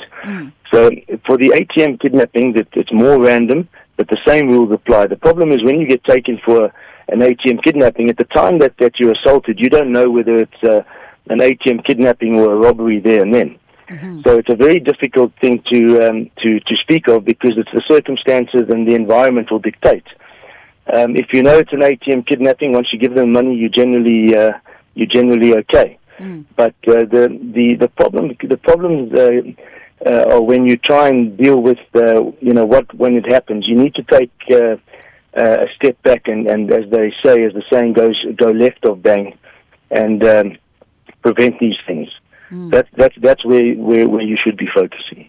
All right. I mean, some good pointers there for us to keep in mind. Kevin Jones, we appreciate the time, director at Tensho Security Company, and they specialize in anti-kidnapping solutions. It's gone 10 to 2 o'clock. This conversation continues on the other side with Carl Jacobs, this time specialist investigator at the National Investigation Bureau. Let's take a quick pause. We'll be right back. No one gets fit overnight. It takes discipline, and your money is no different. A Nedbank 32-day notice account helps you build financial strength with up to 7.3% interest and zero maintenance fees. The higher the deposit, the higher the return. Invest in under 2 minutes on the Money app and get money fit with Nedbank. For more information, go to nedbank.co.za. See money differently. Nedbank, a licensed and registered credit provider. T's and C's apply. Is your business struggling with cash flow, job losses, or low productivity? You're not alone. Productivity SA's Business Turnaround and Recovery Program provides expert turnaround strategies to restructure operations, save jobs, and boost growth. Get practical tools like early warning systems, performance improvement plans, and access to productivity champions. Visit productivitysa.co.za or call 011-848-5318 to apply now. Your recovery starts here. Bridget Masinga, weekdays on The Full Circle. All right, we're continuing the conversation around kidnapping, this time around with specialist investigators at National Investigation Bureau, and they're a private investigation firm. Carl Jacobs joins us. Carl, good afternoon to you. How are you doing? Good afternoon, Bridget. I'm good, thank you. And how are you? I'm great. Thank you for the time. We were just in conversation with Kevin Jones, who is a specialist in private security anti-kidnapping solutions, and we're talking around kidnapping in South Africa. And he points out that it is becoming a more common crime, whether we are looking at high net worth individuals or, of course, ATM kidnappings. For us, how do we begin to equip ourselves, especially when we're looking at, are they different, are they similar patterns, modus operandis and things of that sort that we should be on the lookout for? Thank you so much for having me, first of all, Bridget. Yes, absolutely. So let me first just say that kidnapping is also one of the most traumatic criminal conduct that can happen to any person, family or business. So with that being said, the similarities are those who are perceived to be vulnerable. Another reason is having predictable routines. I think just the part that I listened to from Kevin, he spoke into that. So that's a biggie. And then economic status, which you also spoke about now. So that's part of the reason. That's part of the similarities between the victims. So what happens when, the perpetrators, the kidnappers are looking to get money, or maybe looking to extort more? Because if we look at ATM kidnappings, for example, it's no longer just about taking you to location 1, you withdraw your daily limit, and then they release you. Some folks have been kept for hours, for days. Yeah, that's true. So once again, because it's an opportunistic crime, it can be for specific motives, like ransom, like what you're talking about, like your ATM robberies, and then robbery, and then coercion. So there's various reasons why someone would be kidnapped. So, to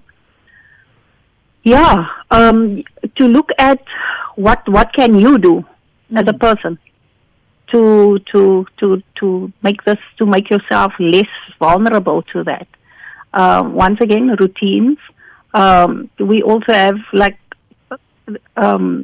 to make sure that you don't make use of an ATM that much, and you don't go to the same ATM over and over.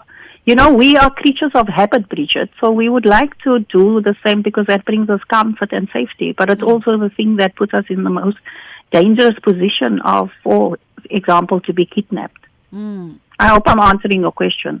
I mean, you are, and I think the sort of the twist to the tail, right? As you say, we are creatures of habit, and so someone might say, but if I do the same routine or use the same road and go to the same place, it's easier for my family to pick up when something is wrong, because they'll go, Bridget normally goes to Hyde Park, Standard Bank there, and and now she's not back, and it's been a day and she's not back. So you are saying, though, that there's a good and a bad to that predictability.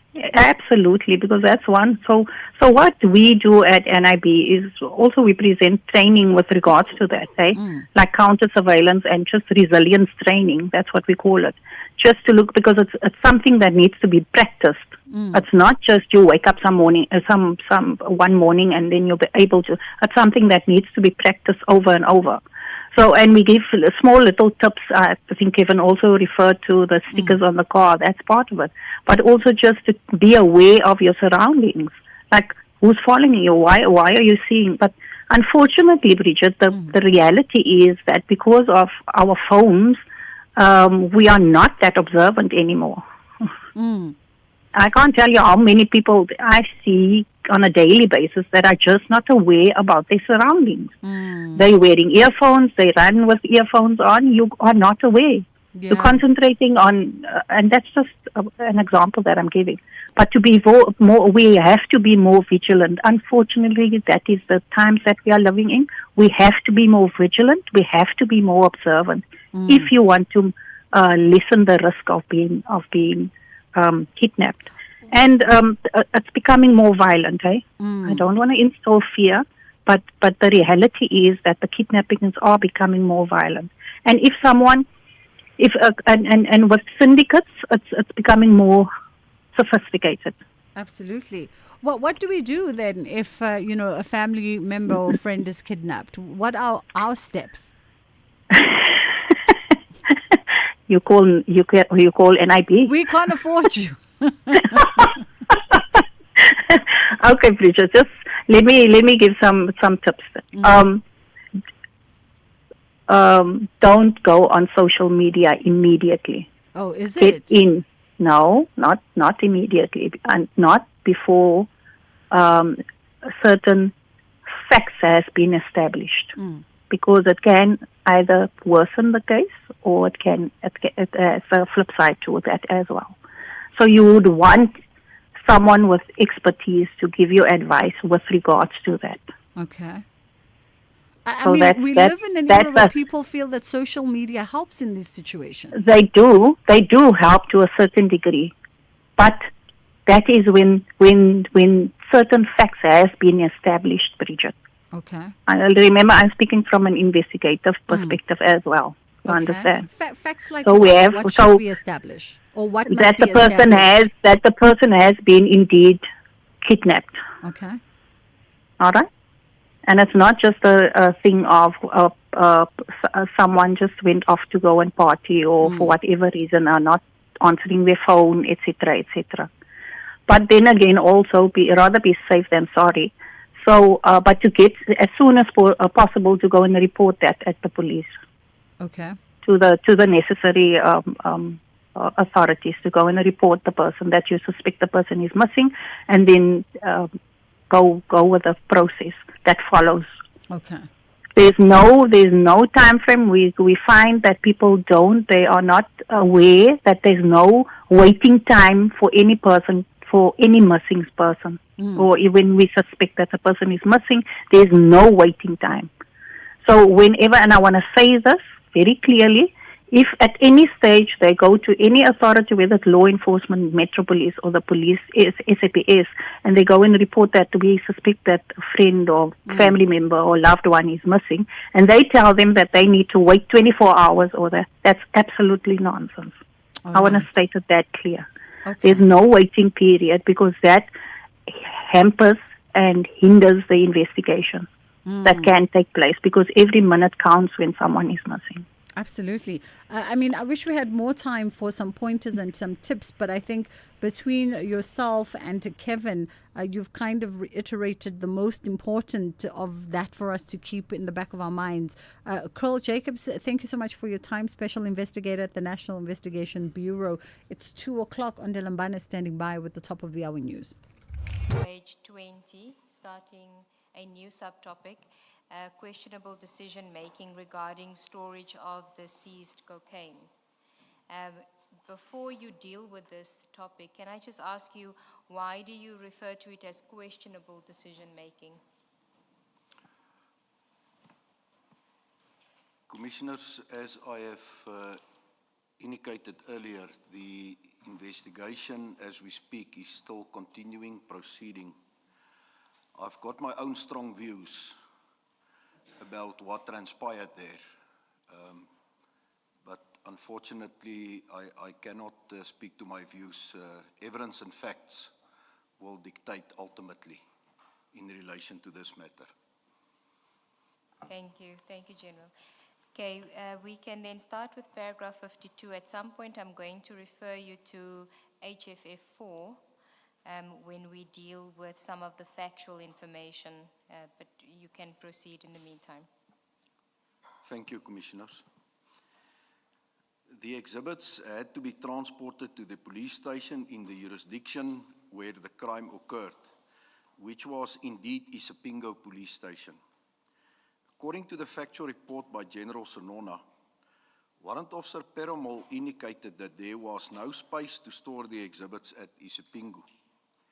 However, according to Warrant Officer Peramol, he was never asked to store the exhibits at Isipingo.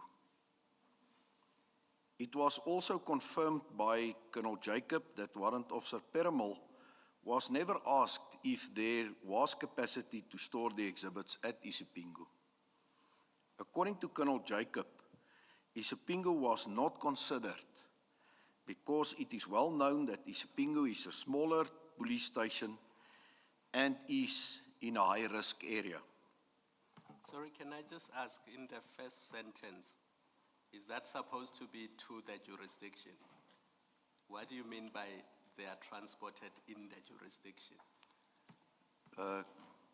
Commissioner, it basically means that our standing orders dictate that if it's in that station precinct, the exhibit seized, it needs to go to that police station. So it must go to?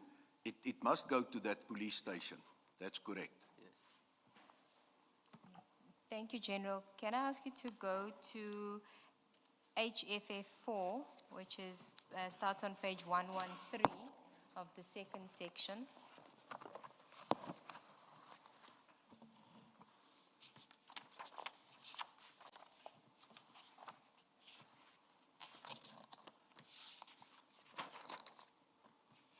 And before I take you to the section that I want you to deal with, can you just identify this document for us?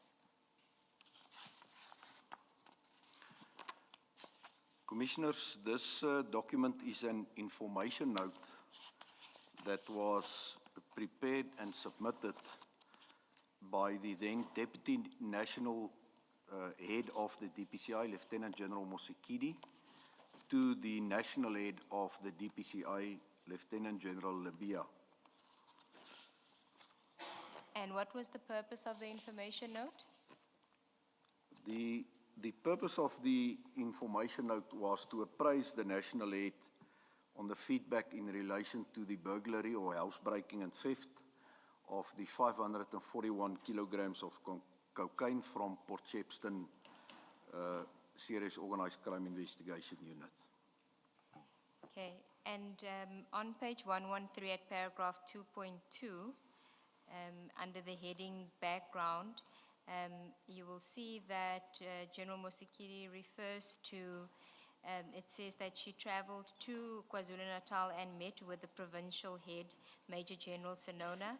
Subsequently, the provincial head submitted a report regarding the incident, and it is summarized as follows. And then on the next page is a summary, according to General Mosikiri, of what General Senona had reported about the incident. And he also starts with the seizure of the drugs in June 2021.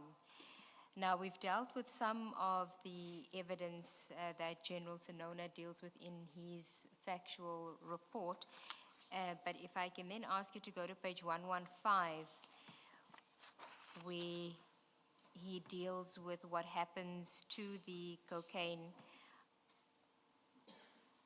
and specifically referencing Warrant Officer Perumal. If I could ask you to read, without reading out the SAP reference number in paragraph 2.2.5, if you could read that paragraph into the record. Paragraph 2.2.5, the exhibits were counted by the members and it was established that there were 541 bricks of cocaine weighing approximately 1 kilogram. I think it was supposed to read 1 kilogram each. They were entered into Isipingo with a reference number. Warrant Officer Perumal of Isipingo SAPS indicated that they did not have space to store such volume of narcotics. A provincial office was notified of the lack of storage facility at the station and at FSL. Now, are you aware of where General Senona would have gotten the version that Warrant Officer Perumal said that there wasn't any space at Isipingo to store the drugs? Commissioners, I don't know for a fact, but it can only be from his subordinates that were either at the scene or overseeing, so either within the provincial structure or from Colonel Jacob and his team. I did refer you earlier on, in your evidence, that Colonel Jacob's version is in fact that he never engaged Warrant Officer Perumal about the capacity. If you look at what you say in 52, in fact, he says, Colonel Jacob says, that Warrant Officer Perumal was never asked if there was capacity to store the exhibits at Isipingo. According to Colonel Jacob, Isipingo was not considered because it is well known that Isipingo is a smaller police station and is in a high-risk area. So on Colonel Jacob's own version, he never engaged with Warrant Officer Perumal about whether there was capacity or not. He's going off the basis that it is well known that Isipingo doesn't have capacity. That's correct, Commissioner. He basically confirms what Perumal has said, that Perumal was not engaged.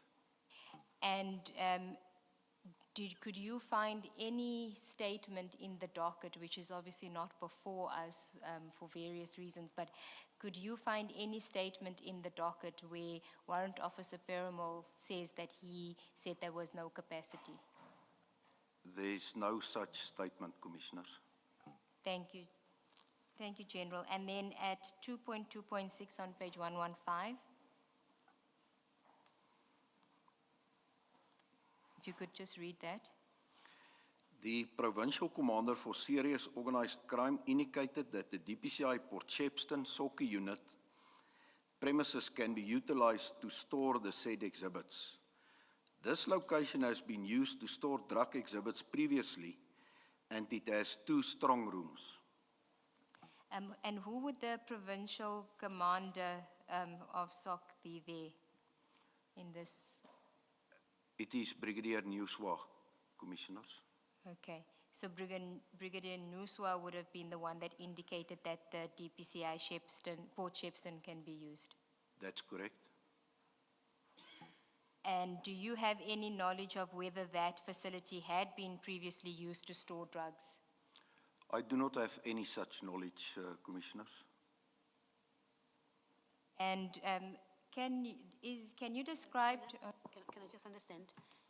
The answer, what does it mean? Is it that you personally are not aware, or you know it's never been used for that? No, it's about my own personal knowledge, Commissioners. Thank you, General. Thank you, General. General, is there a difference between the strong rooms that's described here in this paragraph 2.2.6, where these drugs, the drugs was going to be stored in one of these strong rooms? Is there a difference between that strong room and the safes that are used at police stations? Well, I do not know what is what was the position in relation to the safe at Port Shepstone, or the strong rooms as it's referred to. But in terms of at police stations, the walk-in safes has to comply to certain standards in terms of the thickness of the walls, for instance, how it is additionally safeguarded, as well as the doors, the quality of the door, the type of locks that's being used, etc. So there's specific standards to it, but I cannot comment to the standard of the strong rooms in Port Shepstone. And insofar as security is concerned? At Port Shepstone, indeed inferior to at the police station, because police stations are manned 24 hours per day. So there's at all material times armed police officers on duty at the police station, which was not the case at Port Shepstone at this But General, facility. what do you do if what Colonel Jacob says is correct, that the police station at Isipingo is a smaller police station and is in a high-risk area? Would you still insist that these exhibits should have been stored there? Back in the building, and because we play music, at the top of the hour, and then you don't see the live stream, you don't see us kikiing, but proper kiki, like two people who haven't seen each other in months. How are you doing, Dr. Judy? No, I'm doing well, and it's glad to hear your voice again. Listen, I mean, who takes such a prolonged holiday? Yeah, I do feel guilty. I just want to feel what retirement will feel like one day. There's not a bit of guilt. You know, our listeners are so familiar with you now that they can decipher your voice, and they're listening to you like, Not a bit of guilt in that voice whatsoever, but it's good to have you back. Dr. Judy Pretorius, if you're joining us for the first time today, perhaps you've just moved back onto earth from living under a rock. She comes and visits us every other Tuesday, and she's a biomedical scientist and product development specialist, and we look at all things skin deep.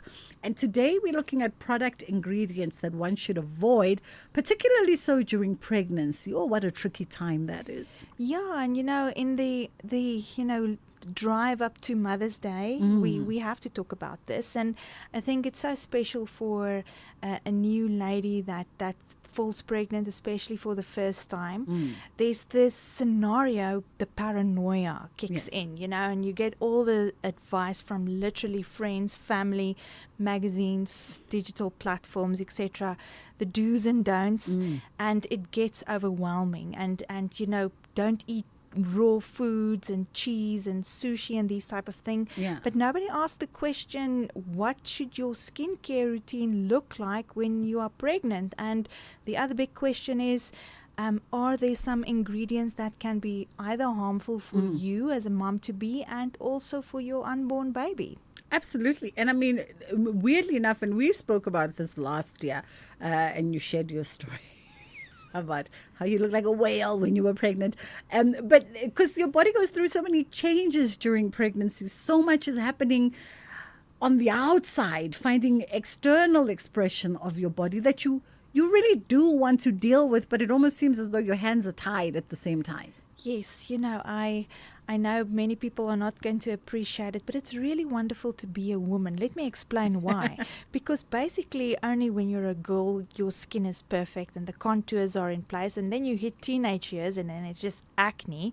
And after that, you fall pregnant and then you deal with other skin issues like, elasticity that stretch through the roof.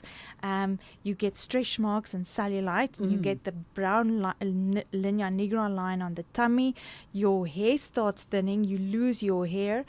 Of course, you gain weight. And then after a pregnancy, then you just wait a few years for a little menopause, that comes along with that. But, the pregnancy comes with its own things, and there are things that's really, that stands out during pregnancy, and every pregnancy is unique. Even with your own body, every single pregnancy is going to be unique. So many ladies do experience that pregnancy glow. We love that glow, especially in the first trimester. But then it can go on to something else, as the placenta sac starts to develop and you produce more progesterone, for instance. Many ladies struggle then with what we call pregnancy dermatosis, pregnancy dermatitis, pregnancy acne. So that's a thing. You get acne while you're pregnant. Or there's a thing that we call melasma. Now, melasma is pregnancy mask. So literally, most females struggle with this one, where they literally get so much pigmentation on their skin. Pregnancy mask, melasma, and it's also that little brown line that you get on your tummy. They call it the linea nigra line. It's also a form of pigmentation or melasma that forms. Don't underestimate those lovely stretch marks, and not only on the abdomen area, you can literally get it on the breast, the arms, the inner thighs, and the wonderful cellulite. And then, like I said, after you give birth, because of the shock and the trauma to your body, then unfortunately people start to experience hair thinning, hair loss, inflammation on the scalp, and even gray hair. She looks at me as she says this. What are you suspecting? She emphasizes gray hair. I do have a few strands now. It's inevitable.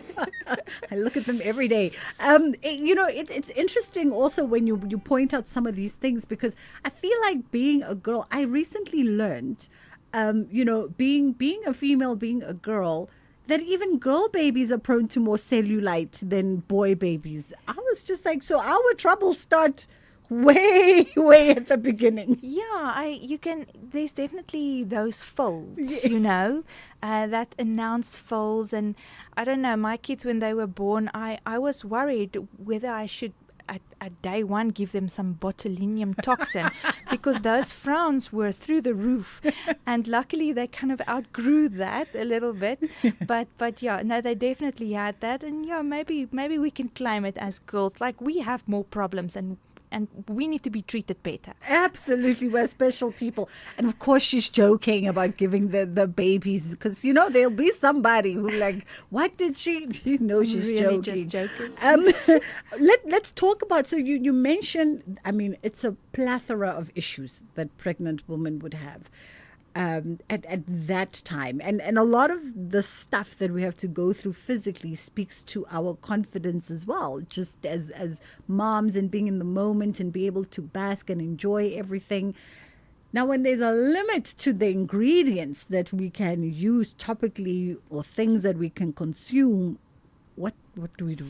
Well, I'm going to start by sharing my story. I obviously embarked on an IVF journey. Which is, for most individuals who go through that, it's emotional. It's an emotional and it's expensive. And the first round of IVF wasn't successful. I feel like it never is. It wasn't successful. And then you kind of, let me tell you, if I say it wasn't successful, I actually was pregnant. And then I had what we call a spontaneous miscarriage. And then I blamed myself a little bit, or I blamed what I did or did not do that may have caused this. You kind of go through that list. And some of the things were like, did I eat raw food? No. Did I stress too much? No. Did I rest? Yes. Yes, no, yes, no. And then I came to the whole conclusion, but isn't there skincare ingredients out there that can potentially cause harm and that we as end consumers don't necessarily know about? And it's especially when products are freely available over the counter, online and so forth, it's not really regulated. There's no form of control. And the answer was actually a very scary yes. And let me explain some of those ingredients. You and I can be honest with each other. We're moms, and I'm worried about anti-aging, and you are worried about anti-aging. Yeah. But one of the anti-aging ingredients that can be harmful is retinol. And retinol is a form of vitamin A. And at too high concentrations of vitamin A, if you use retinol while you are pregnant, then, if it enters into your bloodstream, it can actually lead to fetal defects. And it can have a whole process on the fetal development. So this is ingredient number 1. There are similar ingredients like that, tretinoin. That's why many young girls, when they have to go on this oral isotretinoin to treat acne, most doctors will actually script them with a contraceptive as well. Because of this fact that if you have that high concentrations of this vitamin A in your body, it can lead to a fetal defect. So we have to be cautious. And that same type of ingredients or similar ingredients you can find in skincare products. So this is scary, actually. But then there are other ingredients that's also similar, like adapalene, for instance. So people should be on the lookout for adapalene. And never underestimate caffeine. We love using caffeine when we want to treat stretch marks, for instance. So most stretch marks product contain caffeine. But you'll see as a pregnant mom, they'll tell you, listen, don't try to increase your caffeine intake too much. Don't drink that much coffee per day. But what if you drink that much? Apply that much caffeine on your body every single day. And even in certain advanced anti-aging ingredients, you'll find caffeine. Another ingredient that's really not so great is salicylic acid. So this is the same ingredient that we find in aspirins, for instance, when we drink a pill for a headache, and you can find that same ingredient in skincare product. And this is a form of an exfoliation, but it can influence the whole pregnancy as well, and it can lead to some form of other complications during pregnancy, which all of these ingredients are on your skincare. Nobody tells you about it because, like I say, these products are freely available. It's not controlled. You don't need a script for it. And if you buy the wrong stuff, it can actually cause some harm in pregnancy.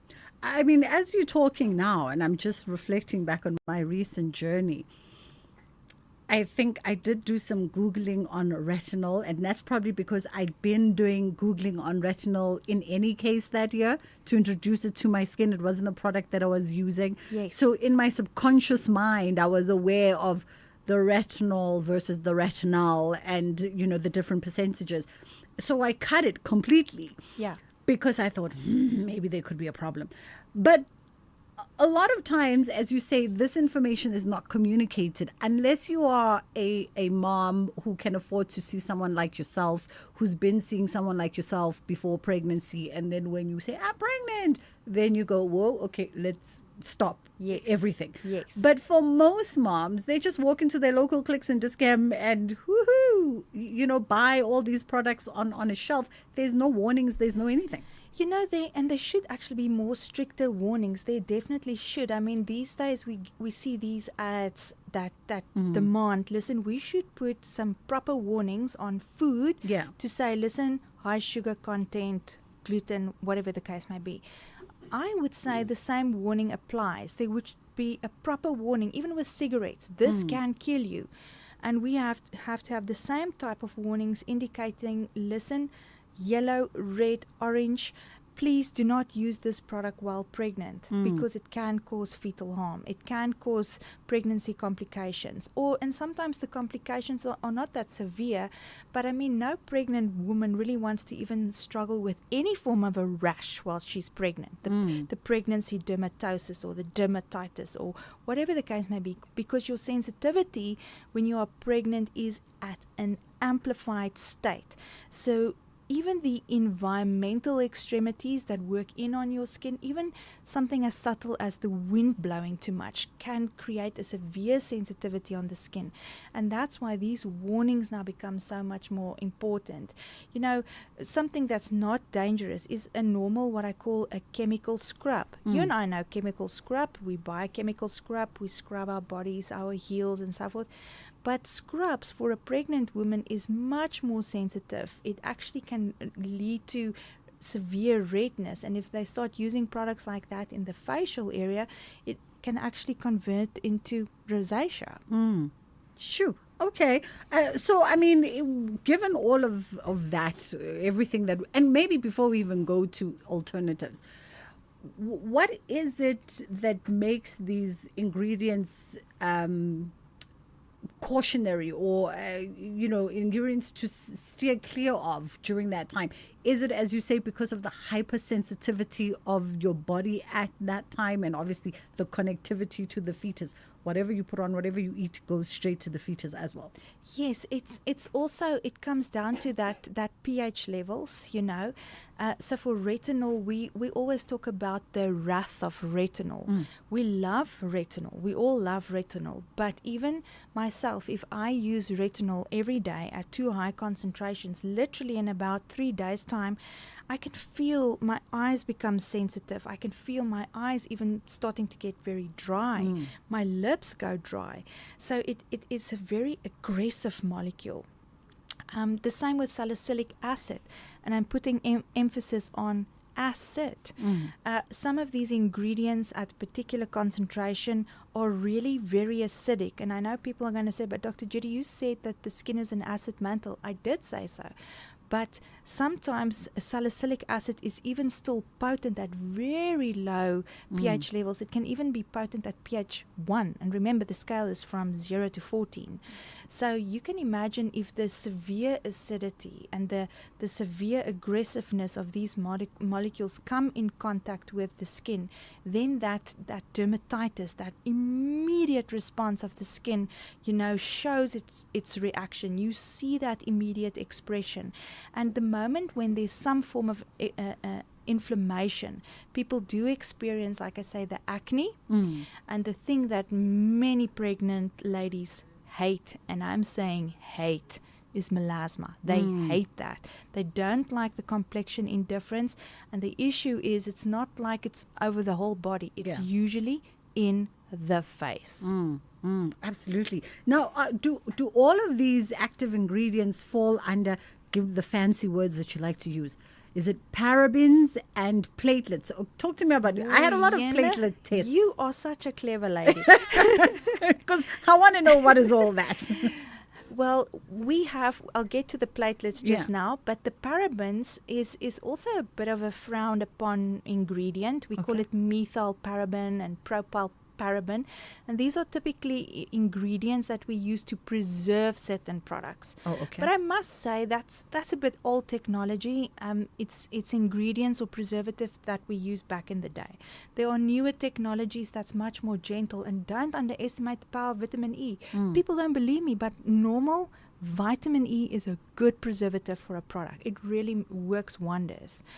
The platelets that you've just mentioned is here. I unfortunately have to use Kim Kardashian. Okay. Because she introduced the world to platelets when she went for her vampire facial. Yes. And that's actually when, they extruded her blood and they spun her blood in a centrifuge and they separated the white blood cells, red blood cells, and then that little platelet component, which is so rich in growth factors and exosomes and those beautiful type of things that, were injected back into her skin and microneedle into her skin. So that was a nice anti-aging type of treatment, which most pregnant ladies, it's not unsafe to go for a treatment like that, but it's uncomfortable. It's uncomfortable, and you're a little bit sensitive already. So maybe a treatment like that would not be so necessary during pregnancy. I mean, then what do we do during pregnancy? What are we reverting back to sunlight green bar? Yeah, no, I'll give you some options. We can start with what you can do at home. Okay.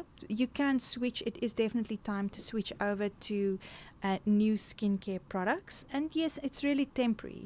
People don't have to worry. It's really temporary. So we know the big problems during pregnancy. It's pigmentation or melasma. We know it's acne. And we know that there's definitely a sensitivity or even dryness. So the ingredients that are still available for us that are safe is number one, azelaic acid. We love azelaic acid. It even says nicely. So it sounds gentle. It's gentle on the skin. It prevents sensitivity. It can prevent redness. And it can even control some breakouts as well. Then our vitamin Bs, there are two that really stand out here. The vitamin B3, which is known as niacinamide. We all know niacinamide is one of those good, I would say, underrated skincare ingredients that helps with pigmentation, acne, and also gentle anti-aging cellular renewals. And then also B5, which is known as panthenol. And then the one that the whole world loves and that every human species on the planet have is hyaluronic acid. We can use hyaluronic acid even while we're pregnant, so it's safe. And if you feel that there's a bit of dryness to your skin, then you can use it with occluding type of ingredients like ceramides and peptides, glycerin even, and that's very safe.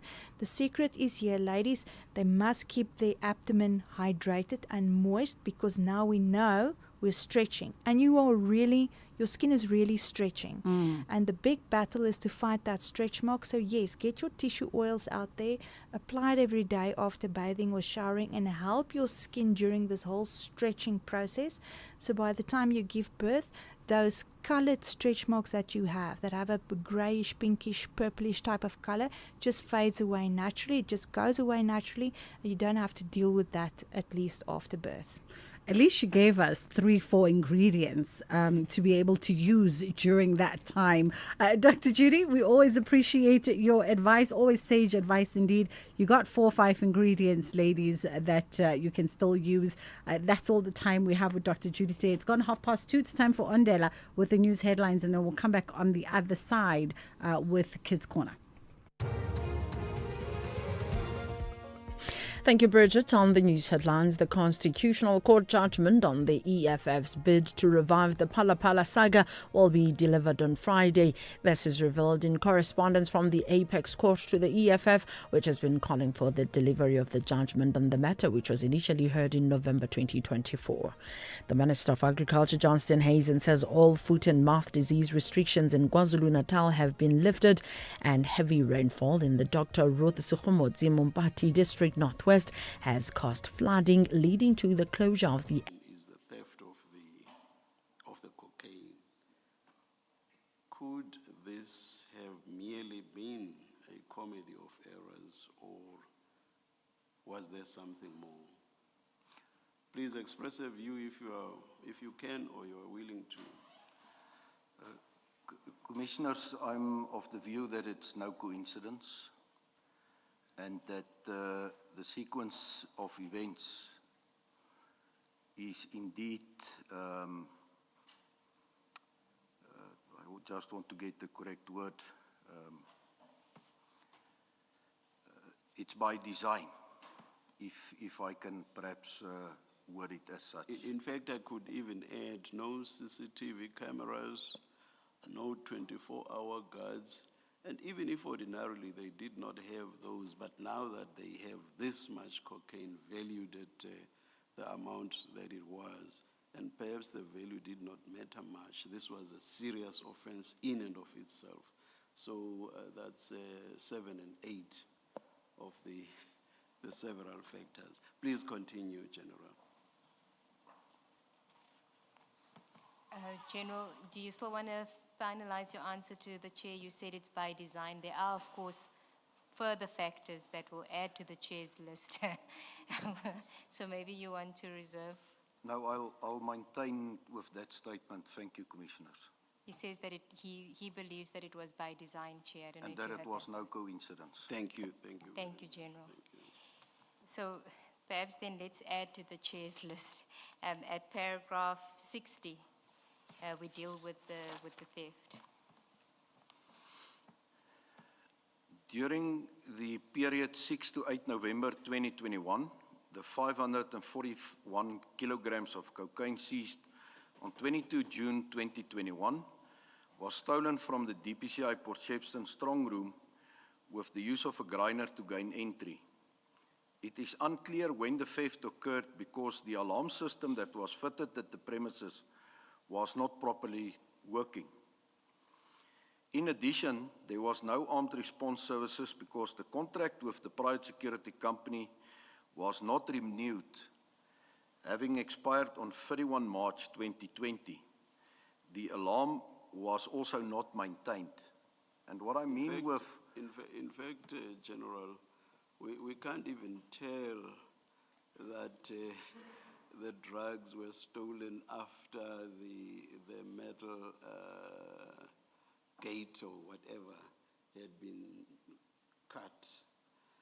Who knows that a key was used to open, take out the drugs nicely, close, and then saw off just for the pretense that there was that kind of break-in. It's pure speculation. Maybe I should not bother you, but it's not beyond the realm of possibility. Not with everything that happened here. Please continue, General. Thank you. General, do you just want to explain the part about the alarm was also not maintained? Yeah, the importance of that, Commissioners, is that during that time we were suffering of load shedding.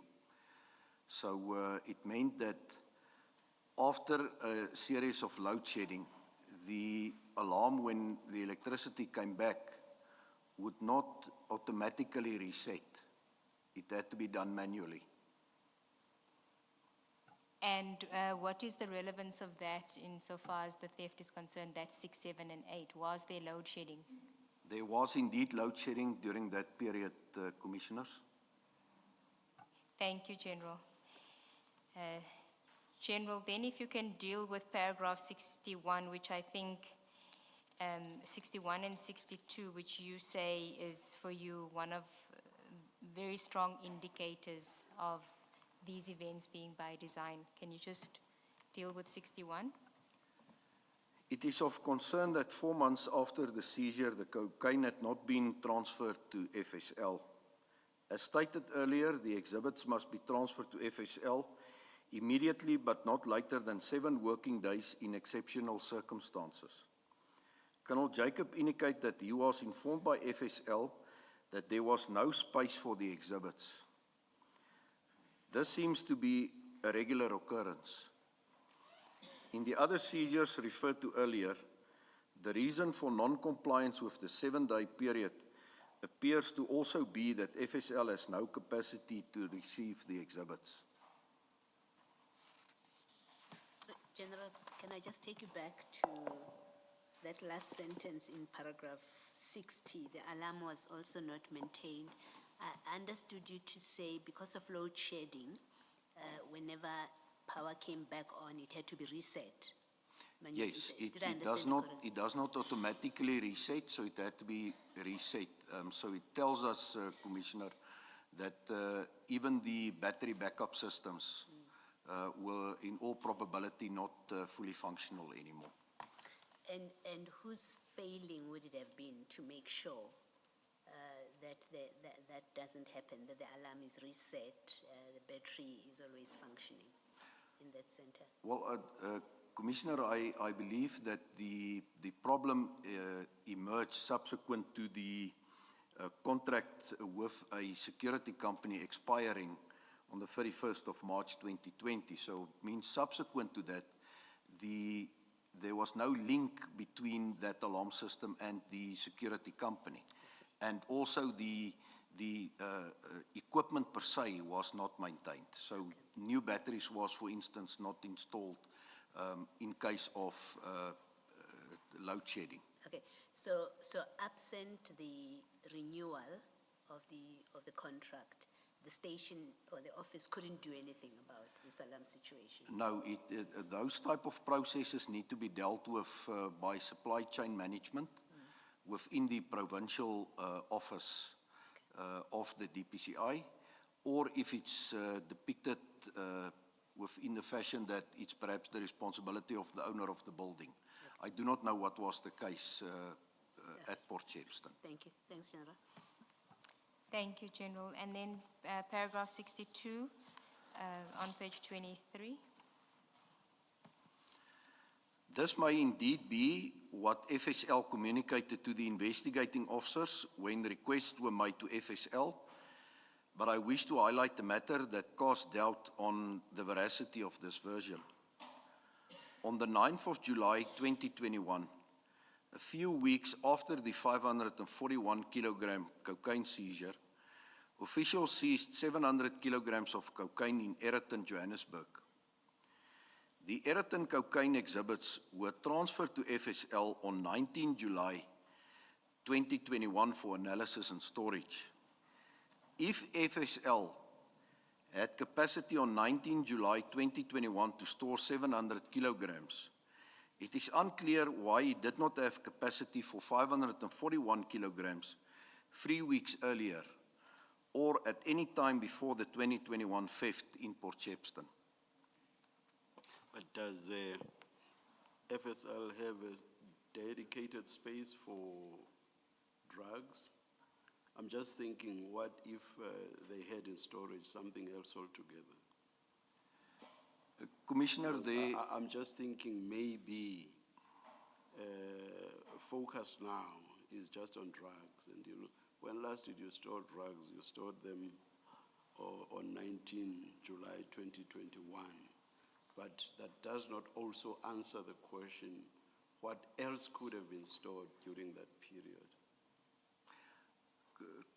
Commissioner, I do not have detailed knowledge about how forensic science are going about their business. But what I know for a fact is that there's different sections who has their own storing capabilities within that sections.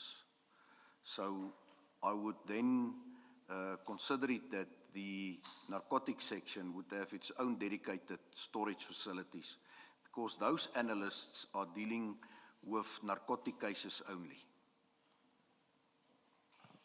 Sorry, General, in paragraph 62, one is in Johannesburg and one is in KZN, so I'm a bit lost there. The FSL capacity you are referring to when you say it's unclear why they did not have capacity for 541 kilograms. Are you saying the Ayrton bust, those drugs were stored in KZN?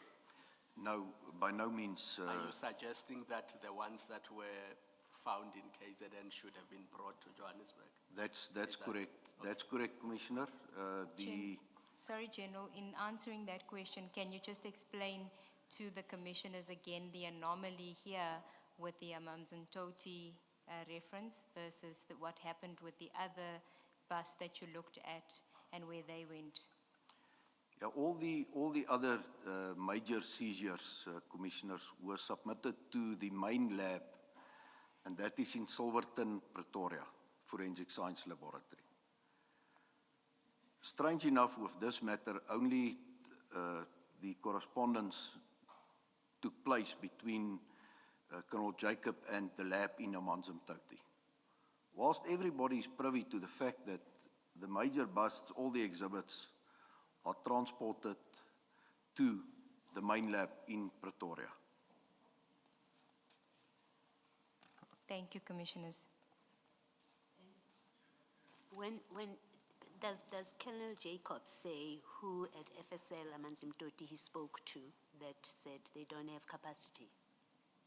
There is evidence to that effect, Commissioner. Okay. Indeed. Right. Commissioner Paloi, it's at 64. Okay, sure.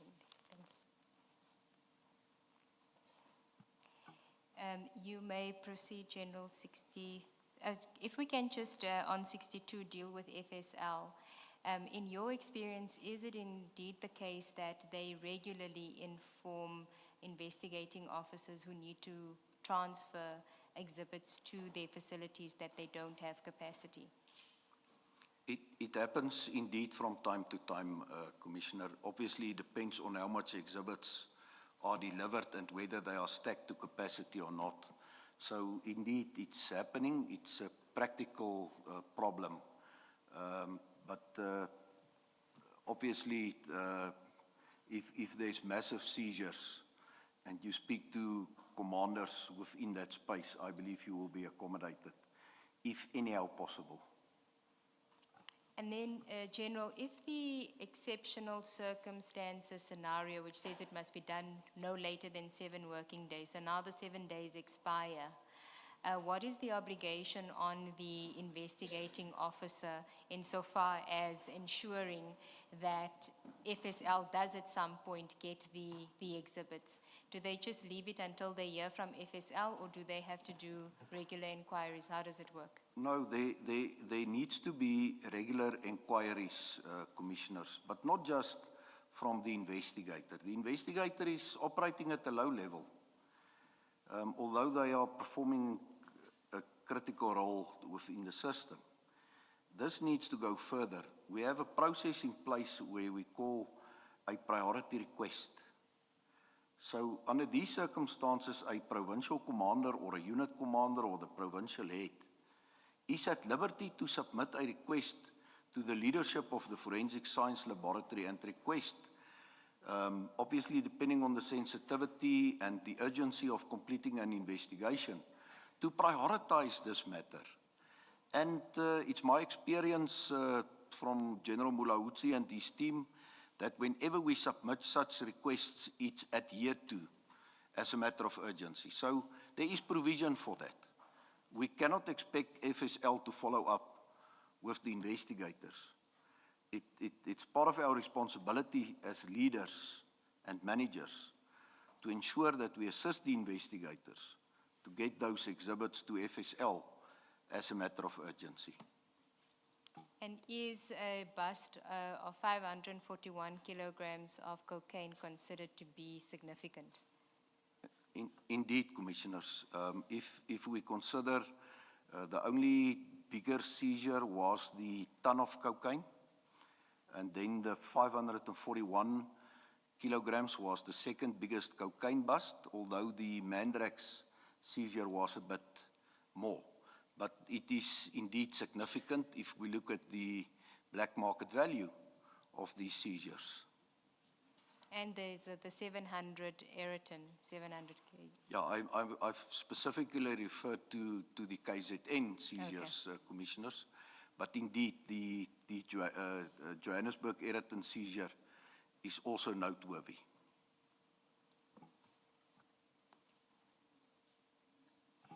Thank you, General. And General, what happened with the 1,000 kg? Because we have the 22 June 2021, which is the theft of the 541 kg. Then we've got the Eriton, which is 9 July. which was 700, and then there's the 1,000 kg that is at the end of July. So in the space of just over a month, there's 3 big drug busts. And out of the 3, it's just the one in Port Shepstone that there's the theft. What happened to the 1,000 kg? Those exhibits were successfully transferred to the Forensic Science Laboratory, Commissioners.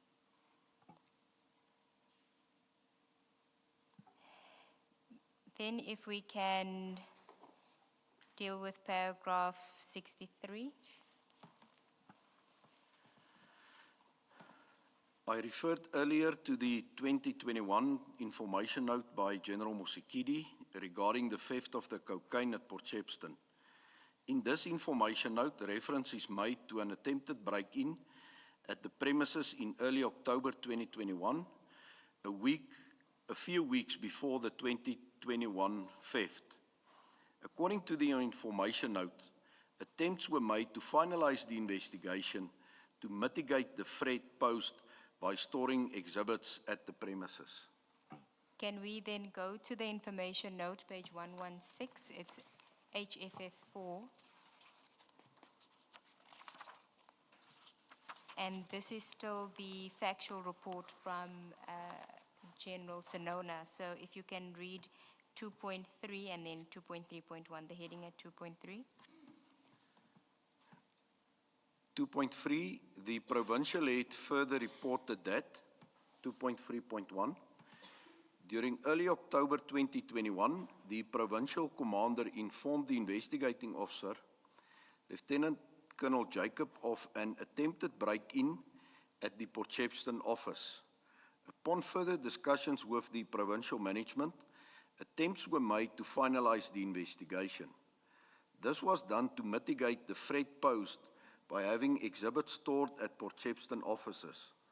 The FSL was again approached by the IO on 27 October 2021 in order to expedite the analysis report. However, Warrant Officer Sechedi indicated that he needed approximately 7 bricks of cocaine from the exhibit seized. He further reiterated that FSL does not have space to store the exhibits. The IO had arranged with FSL that additional bricks of cocaine from Port Shepstone could be obtained during the week of 15th November 2021. General, do you want to comment on that paragraph? Well, Commissioners, I think it speaks for itself, but here again, Warrant Officer Sechedi is based at FSL in Amanzimtoti. But the consignment was supposed to be delivered in totality to the Forensic Science Laboratory in Silverton.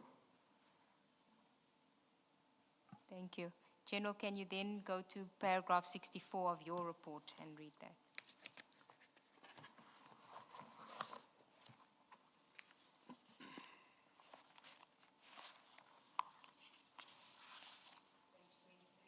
Page 23, paragraph 64.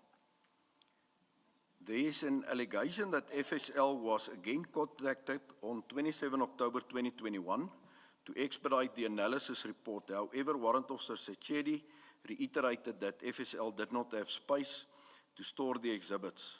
This is after FSL had received 700 kilograms of cocaine seized in Ayrton in July 2021. Curiously, no attempts were made to increase security at the premises or to move the cocaine to a more secure location after the attempted break-in. What would have been a more secure location if it couldn't go to FSL? Any of the police stations, SAP 13 facilities in the Durban area would have been more secure. Then? Can I, maybe back to my question. So we see that on the 27th of October, a call is made and Sitsedi said that they don't have storage at FSL. My understanding of the evidence was that even earlier than the 27th of October, there had been a request, or at least an indication from FSL that they don't have capacity to store that whole consignment. Am I correct in that understanding? That's correct, Commissioner, but that request went to Amanzim Toti lab. I see. And not to the main lab. Yes. In Silverton. And the request to Amanzim Toti, and I think that's what I was asking about earlier, that first request to Amanzim Toti, is it accounted for? Who made the request? Who did they make it to? Who said they don't have space? Commissioners, there is a pro forma document that need to be completed that accompany the actual exhibits or the samples that was obtained now to FSL. So upon handing up or handing in the exhibits at FSL, you submit that request of the necessary investigations that need to be performed by FSL with the exhibits, and you receive an acknowledgement of receipt. So under normal circumstances, that letter will be under the signature of the unit commander to the Forensic Science Laboratory commander, who then obviously disseminate the exhibits to the appropriate section for further handling.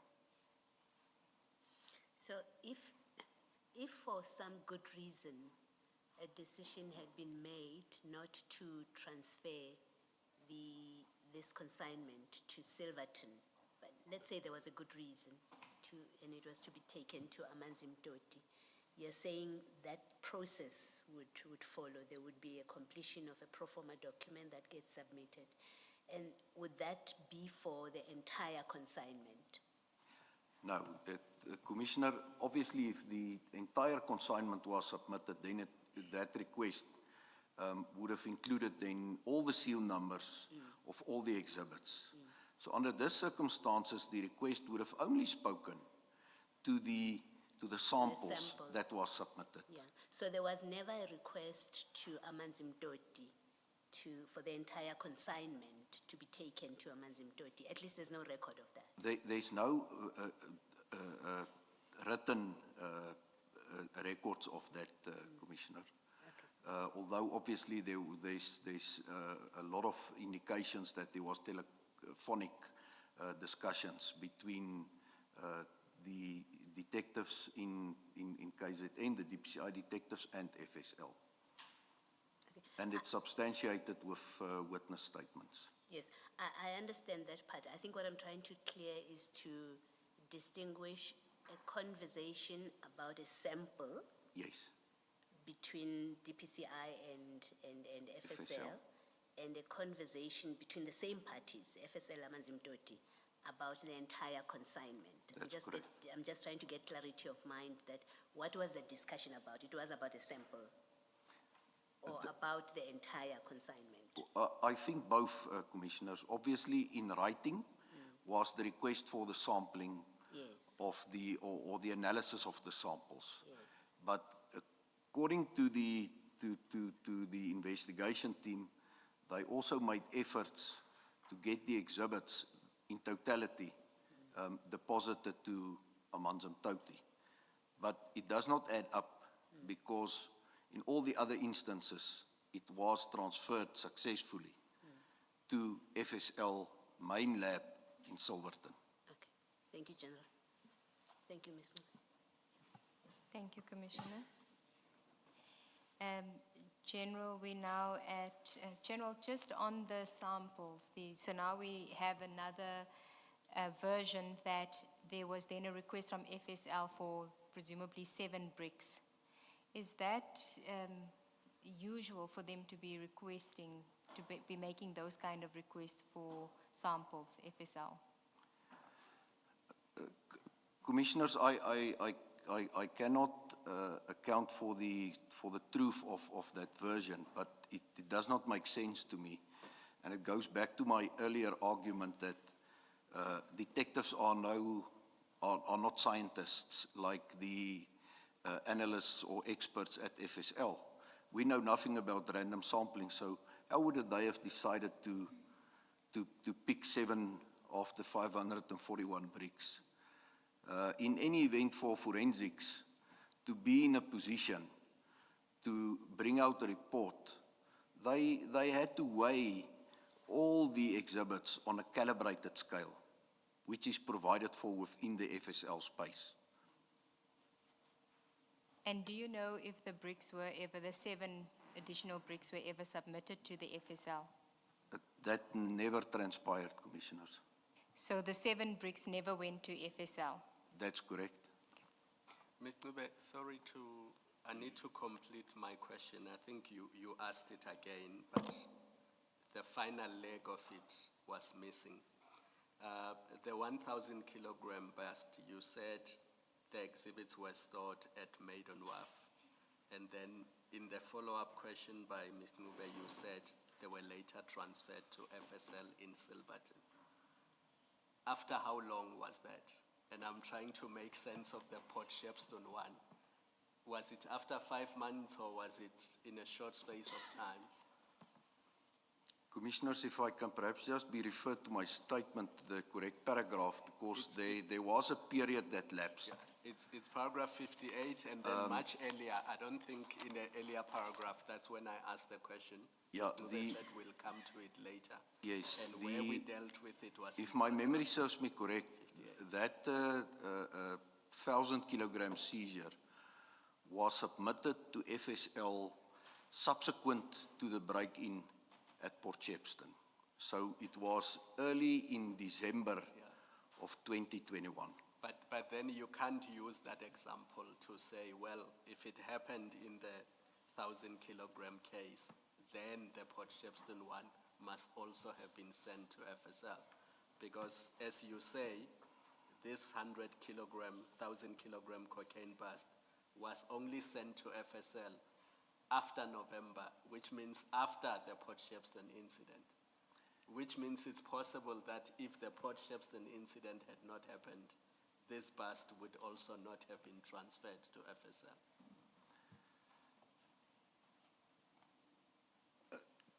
Commissioner, yes, it's possible, but I do not know what's the reasons why it was not transferred, except for the explanation from the inquiry that the investigators indicate that they made inquiries at FSL in Silverton, and they were informed that there is no space to accommodate the 1,000 kilograms. But was it a requirement that the 541 kilogram bust must go to FSL in Pretoria?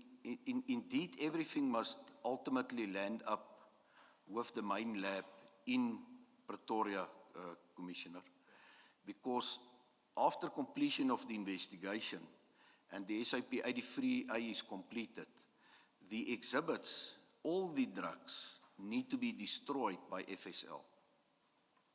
So all those, the major seizures, find its way to the main lab in Silverton. You've already answered a question I was going to ask tomorrow, because my question for tomorrow is going to be, once these drugs are at FSL, what happens to them? And you've now just answered it, so thank you. Fewer questions for tomorrow then. General, do you know if Warrant Officer Sitsedi has confirmed this kind of conversation that he said there was no storage in October? Commissioners, I'm aware of the fact that the warrant did depose to a statement. I cannot from the top of my head remember the detail of the contents. All right, thank you. Thank you, Commissioners. General, are you aware of whether a request was made in respect of the 1,000 kilograms, whether a priority request was made to FSL in July 2021 for them to take 1,000? Because isn't that the biggest bust at that point? It was indeed the biggest seizure. I'm not aware of such priority request, Commissioners.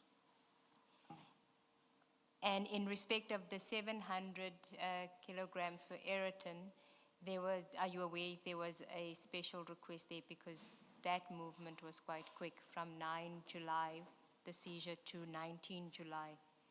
I'm not aware if there was any interventions from the colleagues in Gauteng to facilitate the quick submission of those exhibits, Commissioners. Thank you. Then, General, I think we were at paragraph 65. I say this especially because even before the exhibits were stored at Port Shepstone, the premises had not been secure. In the information note, General Mosikiri refers to six break-ins at the premises before June 2021, with the most recent before the theft being on 15 January 2021. Most importantly, on 22 January 2020, Lieutenant Colonel S.R. Singh, Acting Section Commander for Counterintelligence, Crime Intelligence KZN, submitted a report to the Provincial Head of Crime Intelligence KZN, Provincial Head of DPCI KZN, Section Head Operations Crime Intelligence KZN, Section Commander UGU